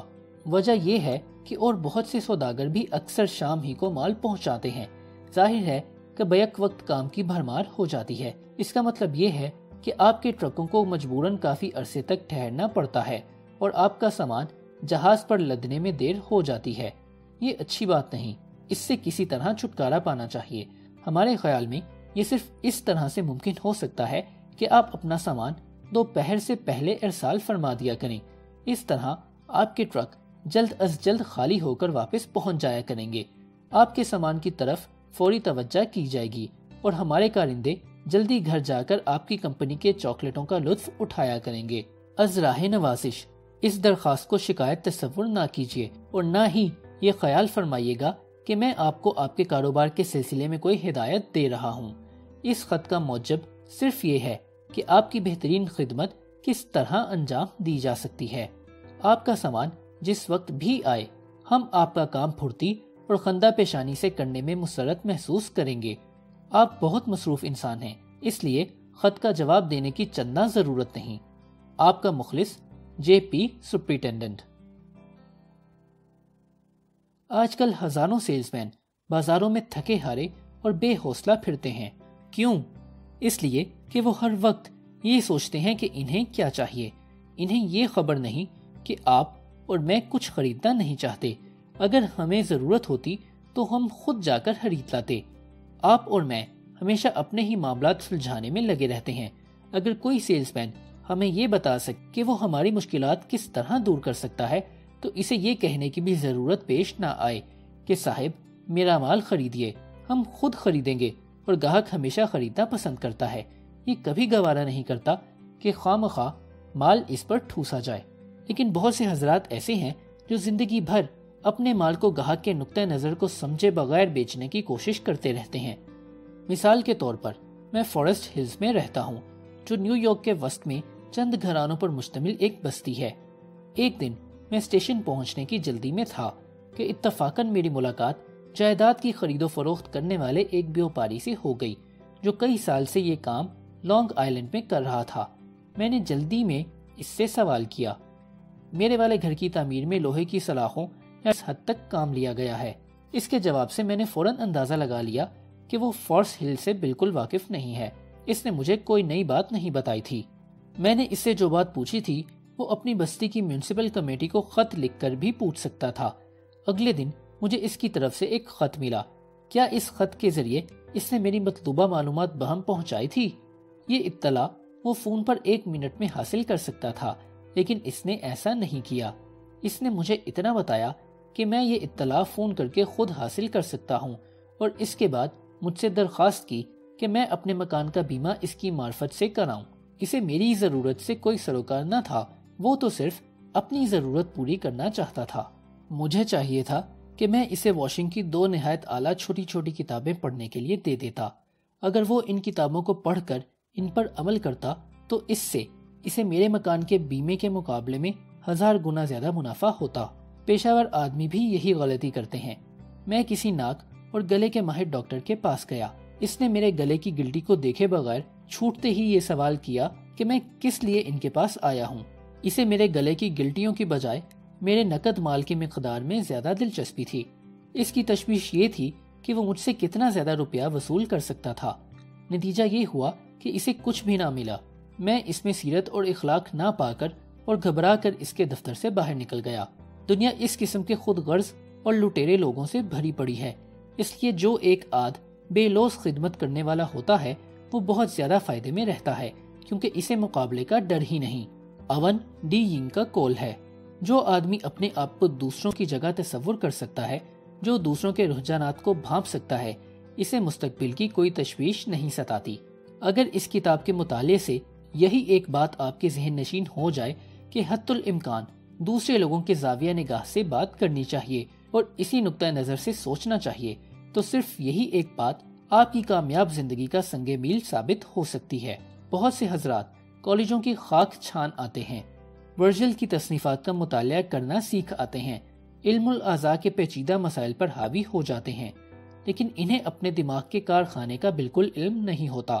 مثال کے طور پر ایک مرتبہ کسی کالج کے جوان کسی کارپوریشن کی ملازمت اختیار کرنے والے تھے، جو دفتروں کی عمارتوں اور تھیٹروں کو ایئر کنڈیشن کرنے کا کام کرتی ہے۔ میں نے انہیں اثر انگیزی کے موضوع پر لیکچر دیا۔ ان میں سے ایک نوجوان دوسروں کو باسکٹ بال کھیلنے پر اکسا رہا تھا اور وہ اس طرح سے ان سے مخاطب ہوا: میں چاہتا ہوں کہ اب آپ باہر جائیں اور ہم باسکٹ بال کھیلیں۔ میں باسکٹ بال کھیلنا بہت پسند کرتا ہوں، لیکن چند دنوں سے میدان میں کافی تعداد میں لوگ نہیں آ رہے کہ کھیل کھیلا جا سکے۔ گزشتہ رات ہم 2-3 لڑکے بال لے کر کھیلنے لگے اور بال چھین چھین کر ایک دوسرے کی طرف پھینکنے لگے۔ بال میری آنکھ پر لگا اور میری آنکھ کالی پڑ گئی۔ میرا خیال ہے کہ سب نوجوان کل رات ضرور آئیں گے۔ میں باسکٹ بال کھیلنا چاہتا ہوں۔ کیا اس نے ایک لفظ بھی اس بارے میں کہا کہ آپ کیا چاہتے ہیں؟ آپ اس میدان میں ہرگز نہیں جانا چاہیں گے جس میں اور کوئی نہیں جاتا۔ آپ کو کیا پرواہ کہ اسے کیا چاہیے؟ آپ کو اپنی آنکھ پر چوٹ کھانے کا کوئی شوق نہیں۔ کیا وہ آپ کو میدان میں لے جانے کے لیے آپ میں تحریک پیدا کر سکتا ہے؟ یقیناً وہ کر سکتا ہے۔ سرگرمی، چستی، چالاکی، بھوک کی تیزی، ذہن کی صفائی، لطف و ذوق، باسکٹ بال۔ یہاں پر پروفیسر اوور اسٹریٹ کی قیمتی نصیحت کو دہرائے بغیر نہیں رہا جا سکتا۔ پہلے دوسرے شخص میں سچی خواہش پیدا کیجیے۔ جو کوئی اس اصول پر عمل کرے گا ساری دنیا اس کے ساتھ ہوگی، جو نہیں کر سکے گا اسے تنہا چھوڑ دیا جائے گا۔ میرے تربیتی لیکچروں کا ایک طالب علم اپنے چھوٹے سے بچے کے بارے میں بڑا پرتشویش تھا۔ لڑکے کا وزن اس کی عمر کے لحاظ سے کم تھا۔ وہ مناسب غذا کھانے سے ہمیشہ انکار کرتا تھا۔ اس کے والدین وہی پرانا طریقہ استعمال کرتے تھے، اسے ڈانٹتے ٹپٹتے کہ تمہاری والدہ چاہتی ہے کہ تم یہ کھاؤ، تمہارے والد چاہتے ہیں کہ تم خوب کھا پی کر بڑے آدمی بنو۔ کیا لڑکے نے ان کی درخواستوں پر کبھی دھیان دیا؟ بس اتنا ہی جتنا آپ ساحل پر کسی ریت کے ذرے کی طرف متوجہ ہوتے ہیں۔ کوئی معمولی سمجھ بوجھ کا آدمی بھی ایک 3 سال کے چھوٹے بچے سے یہ توقع نہیں رکھے گا کہ وہ اپنے 30 سالہ باپ کے نقطہ نظر کو سمجھ کر چلے، لیکن عین یہی کچھ وہ باپ اپنے بچے سے کرانا چاہتا ہے۔ یہ سب فضول تھا۔ اس کو آخر کار اس بات کا احساس ہو گیا۔ اس نے اپنے آپ سے کہا، آخر یہ لڑکا کیا چاہتا ہے؟ میں اس کی خواہش کو کس طرح اپنی آرزو سے وابستہ کر سکتا ہوں؟ جب اس نے اس طرح سوچنا شروع کیا تو یہ مسئلہ بہت آسان نظر آنے لگا۔ اس لڑکے کے پاس ایک 3 پہیوں والی سائیکل تھی جسے وہ اپنے مکان کے سامنے والے راستے پر ادھر ادھر دوڑانے کے لیے ہر وقت بےتاب رہتا تھا، لیکن پڑوس میں ہالی ووڈ کے لوگوں کے بقول ایک مصیبت یعنی ایک بڑا لڑکا رہتا تھا جو اس چھوٹے سے بچے سے سائیکل چھین کر خود چلانا شروع کر دیتا تھا۔ ظاہر ہے ننھا بچہ چیختا چلاتا اپنی ماں کے پاس دوڑتا آتا اور ماں کو گھر سے باہر نکل کر سائیکل کو اس مصیبت سے چھڑانا پڑتا اور اپنے لڑکے کو پھر سے اس پر سوار کرنا پڑتا۔ تقریباً روز کا یہی معمول تھا۔ چھوٹا بچہ کیا چاہتا تھا؟ اس سوال کا جواب دینے کے لیے کسی شرلک ہومز کی مدد کی ضرورت نہیں۔ اس کا غصہ، اس کا غرور، اس کا احساس برتری، اس کی فطرت کے باقی تمام زبردست جذبات اس بڑے لڑکے سے بدلہ لینے اور اس مصیبت کی ناک توڑنے پر ابھارتے تھے۔ اگر اس کے والد یہ بات اس کے ذہن نشین کرا دیتا کہ وہ تمام چیزیں جو بچے کی والدہ اسے کھانے کو دیتی ہے، اگر بچہ کھاتا جائے تو وہ ایک دن اس بڑے لڑکے کی روح بھی قبض کر سکتا ہے۔ باپ نے لڑکے کو یقین دلایا تو پھر اس کی ضد کا سوال ہی اٹھ گیا۔ بچہ ساگ پات تک چپکے سے ہڑپ کر جانے لگا، کیونکہ اسے بڑا ہو کر اس مصیبت کو سبق سکھانا تھا جس نے اس کی توہین کی تھی۔ اس مسئلے کو حل کرنے کے بعد اس کے باپ نے ایک اور مسئلے کو اپنے ہاتھ میں لیا۔ چھوٹے لڑکے کو بستر ہی میں پیشاب کرنے کی عادت تھی۔ وہ اپنی نانی اماں کے ساتھ سوتا تھا۔ صبح کو اس کی نانی اٹھتی تو چادر کو ہاتھ سے چھوتی اور کہتی، دیکھو جانی، رات پھر تم نے یہ کیا کیا؟ لڑکا جواب دیتا، نہیں، یہ میں نے نہیں کیا، یہ آپ نے کیا ہے۔ ڈانٹ ڈپٹ، شرمندگی دلانا، گھورنا، بار بار یہ کہنا کہ اماں نہیں چاہتی کہ وہ یہ کرے، کوئی گر کارگر نہ ہوا اور بستر گیلے کا گیلا ہی رہا۔ آخر والدین نے یہ طے کیا کہ وہ بچے کے دل میں بستر خشک رکھنے کی خواہش کس طرح پیدا کر سکتے ہیں۔ لڑکے کی ضروریات کیا تھیں؟ سب سے پہلے تو وہ اپنی نانی اماں کی طرح نائٹ گاؤن کی بجائے اپنے باپ کی طرح پاجامہ پہننے کا شوقین تھا۔ نانی اماں بچے کے پیشاب سے تنگ آئی ہوئی تھیں۔ انہوں نے لڑکے سے وعدہ کیا کہ وہ اسے پاجامہ خرید دیں گی، بشرط یہ کہ وہ رات کو اسے گیلا کرنا چھوڑ دے۔ دوسرا، وہ اپنا بیڈ الگ چاہتا تھا۔ نانی اماں نے اس سے بھی انکار نہ کیا۔ اس کی والدہ اسے نیچے بازار میں بساتی کی دکان پر لے گئیں۔ سیلز گرل کی طرف اشارہ کیا اور کہا، لیجئے، یہ ننھے میاں کچھ خریدنا چاہتے ہیں۔ سیلز گرل نے یہ کہہ کر اس کے غرور کو ابھارا کہ ننھے میاں کیا پیش کروں؟ لڑکا کوئی 2 انچ لمبا ہو کر بولا، میں اپنے لیے بستر خریدنا چاہتا ہوں۔ جب ایک ٹھیک ٹھاک بستر دکھایا گیا تو والدہ نے سیلز گرل کو اشارہ کیا۔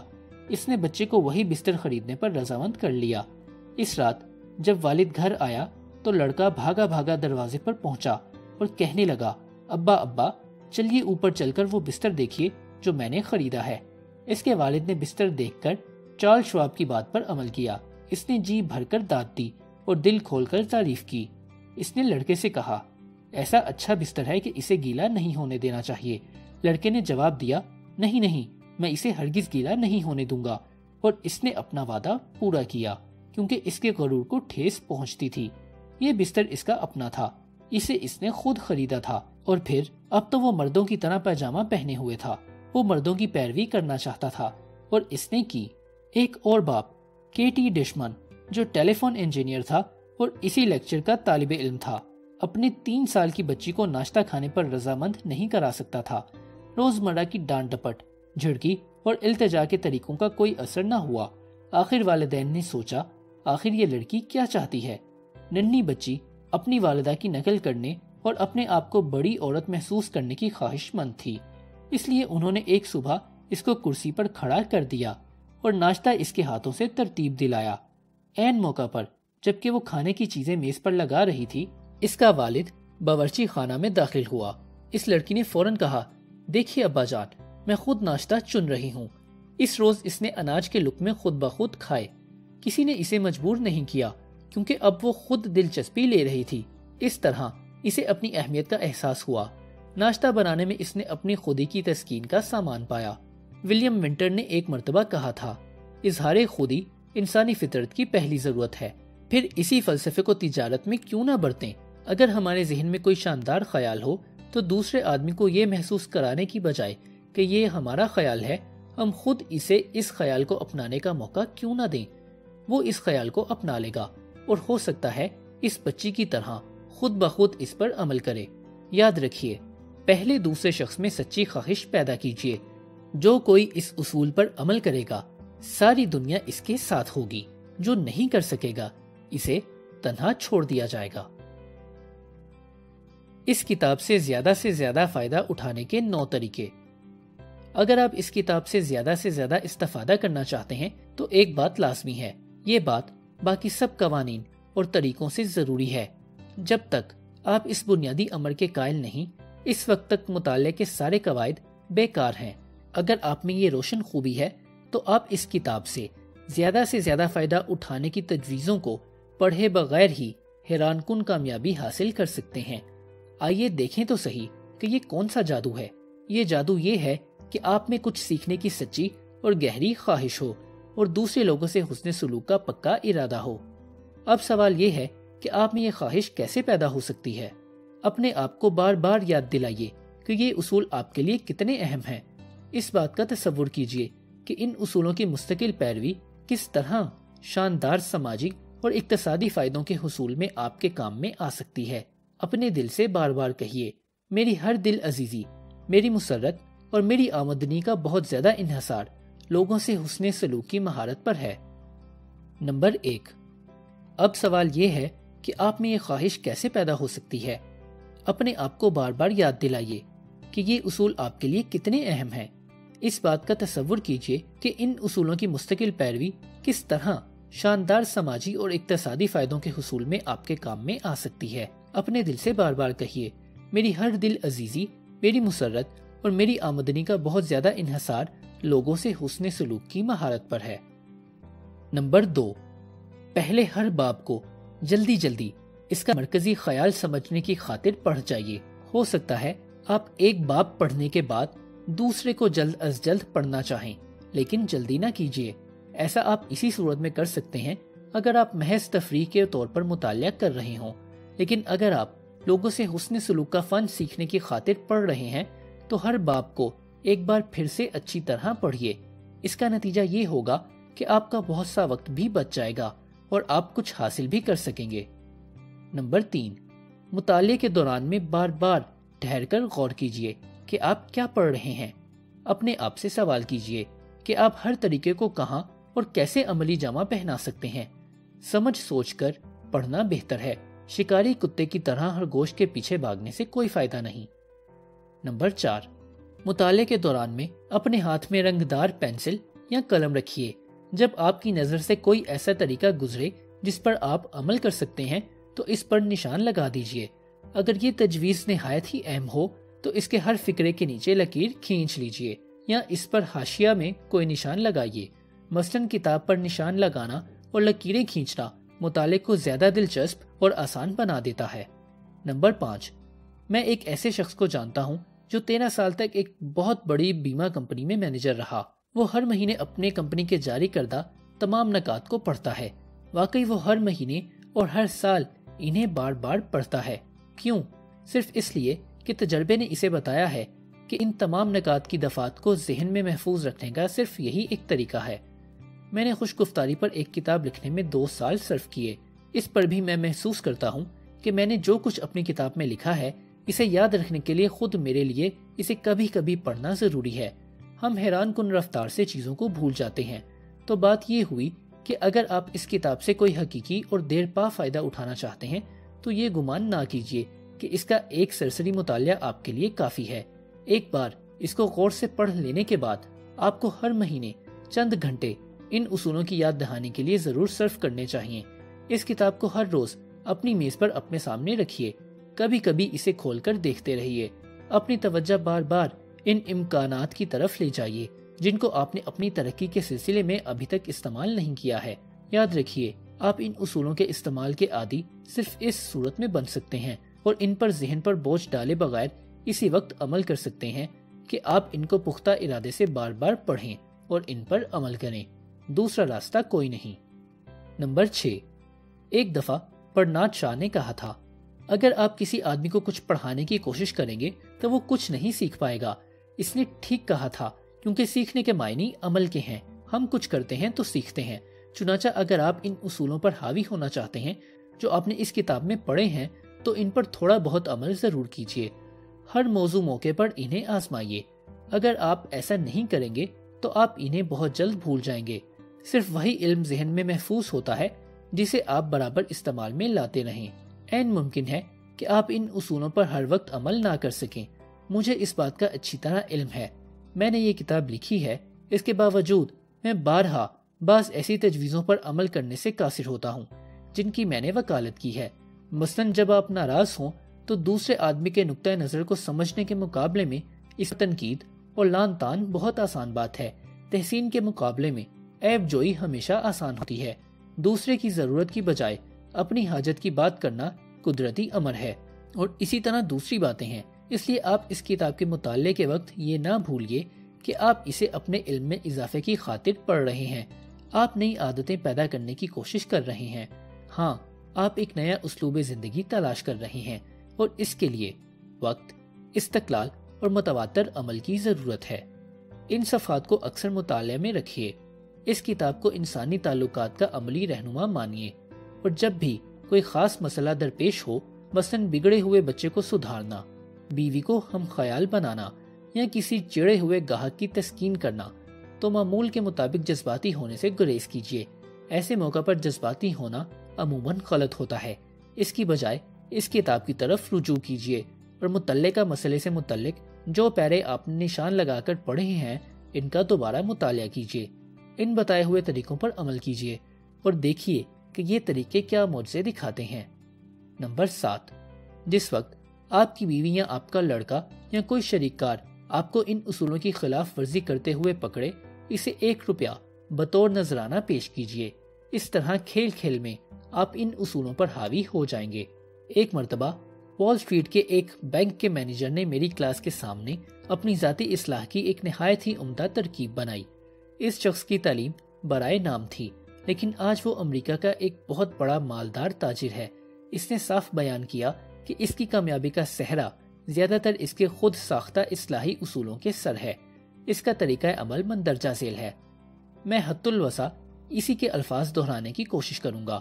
میں کئی سال سے اپنے پاس ایک ڈائری رکھتا ہوں جس میں اپنے روزمرہ کے ضروری کام اور ملاقاتوں کا اندراج کرتا ہوں۔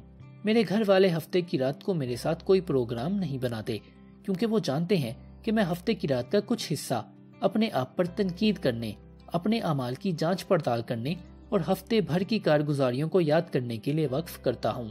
رات کا کھانا کھانے کے بعد میں اکیلا اپنے کمرے میں چلا جاتا ہوں، اپنی ڈائری کھولتا ہوں اور ہفتے بھر میں جتنی ملاقاتیں اور مباحثے ہوئے ہوں ان پر غور کرتا ہوں۔ میں اپنے آپ سے سوال کرتا ہوں، فلاں وقت میں نے کیا کیا غلطیاں کی، میں نے کون سی بات ٹھیک کی تھی، اور میں کس طرح اپنے کام کو زیادہ اچھے طریقے سے انجام دے سکتا تھا۔ میں فلاں تجربے سے کیا سبق سیکھ سکتا ہوں۔ میں اکثر محسوس کرتا ہوں کہ یہ ہفتہ وار تنقید مجھے بہت مایوس کرتی ہے۔ مجھے اپنی غلطیوں پر بسا اوقات بہت ندامت اور حیرانی ہوتی ہے، لیکن اب آہستہ آہستہ وقت گزرنے کے ساتھ ساتھ یہ غلطیاں کم ہوتی جا رہی ہیں۔ اب تو کسی ہفتے اپنے ہفتہ وار جائزے کے بعد جی چاہتا ہے کہ میں خود ہی اپنی پیٹھ ٹھونکوں۔ خود تنقیدی، خود فہمی کے اس طریقے نے جو میں کئی سالوں سے برت رہا ہوں، مجھے کسی اور ترکیب کے مقابلے میں بہت زیادہ فائدہ پہنچایا ہے۔ اس طریقے کی بدولت میرے آزادانہ فیصلہ کرنے کی قابلیت بڑھ گئی ہے، اور اس طریقے نے لوگوں کے ساتھ راہ و رسم بڑھانے میں میری بے حد مدد کی ہے۔ یہ طریقہ اتنا اچھا ہے کہ میرے پاس اس کی اچھائی بیان کرنے کے لیے مناسب اور موزوں الفاظ نہیں ہیں۔ اس کتاب میں جتنے اصول بیان کیے گئے ہیں، ان کا جائزہ لینے کے لیے آپ بھی ان تجاویز پر عمل کیوں نہیں کرتے؟ ایسا کرنے سے 2 نتائج مرتب ہوں گے۔ الف، آپ ایک ایسی تربیت میں مصروف ہوں گے جو نہایت دلچسپ بھی ہے اور فائدہ بخش بھی۔ ب، آپ کی لوگوں سے ملنے اور ان سے اچھا سلوک کرنے کی قابلیت یوں بڑھ جائے گی جیسے ساون میں سبزہ بڑھتا ہے۔ نمبر 9، آپ ایک ڈائری رکھیے جس میں اپنی وہ کامیابیاں درج کیجیے جو آپ ان اصولوں کی مدد سے حاصل کریں۔ ان کے اندراج میں بہت زیادہ حقیقت پسندی سے کام لیجیے۔ نام، تاریخ اور نتیجہ درج کیجیے۔ اس کا فائدہ یہ ہوگا کہ مزید کامیابیاں حاصل کرنے کے لیے آپ کے دل میں اور بھی زیادہ امنگ پیدا ہوگی، اور آج سے چند سال بعد جب آپ اس ڈائری پر نظر ڈالیں گے تو آپ کے لیے یہ اندرجات اتنے دلکش ہوں گے کہ آپ اس وقت شاید اس بات کا اندازہ نہ کر سکیں۔ مختصراً اس کتاب سے زیادہ مستفیض ہونے کے لیے: نمبر 1، اپنے اندر حسن سلوک کے اصولوں کو سمجھنے کی گہری اور عمل انگیز خواہش پیدا کیجیے۔ نمبر 2، اگلے باب کی طرف جانے سے پہلے پچھلے باب کو دوبارہ پڑھیے۔ نمبر 3، مطالعے کے دوران میں بار بار ٹھہر کر خود سے سوال کیجیے کہ آپ ان طریقوں پر کس طرح عمل کر سکتے ہیں۔ نمبر 4، ہر اہم خیال کے نیچے لکیر کھینچیے یا نشان لگائیے۔ نمبر 5، اس کتاب کا ہر ماہ دوبارہ مطالعہ کیجیے۔ نمبر 6، ان اصولوں کو ہر مناسب موقعوں پر آزمانے کی کوشش کیجیے۔ اپنی روزمرہ کی عملی مشکلات کو دور کرنے کے لیے اس کتاب کو اپنا عملی رہنما تصور کیجیے۔ نمبر 7، آپ ان اصولوں کی خلاف ورزی کرتے ہوئے پکڑے جائیں تو اپنے کسی دوست کو ہر مرتبہ 1 روپیہ یا اور کوئی نذرانہ پیش کیجیے اور ان اصولوں کی تعلیم کو اپنے لیے ایک دلچسپ کھیل بنا لیجیے۔ نمبر 8، ہر ہفتے اپنی ترقی کا جائزہ لیجیے۔ اپنے آپ سے پوچھیے کہ آپ سے کون سی غلطیاں سرزد ہوئی ہیں، آپ نے کیا اور کہاں ترقی کی ہے، اور مستقبل کے لیے کیا کیا سبق سیکھے ہیں۔ نمبر 9، اس کتاب کے خاتمے پر ایک ڈائری ترتیب دیجیے۔ اس میں یہ لکھیے کہ آپ نے ان اصولوں کو کب اور کیسے آزمایا اور کیا نتائج برآمد ہوئے۔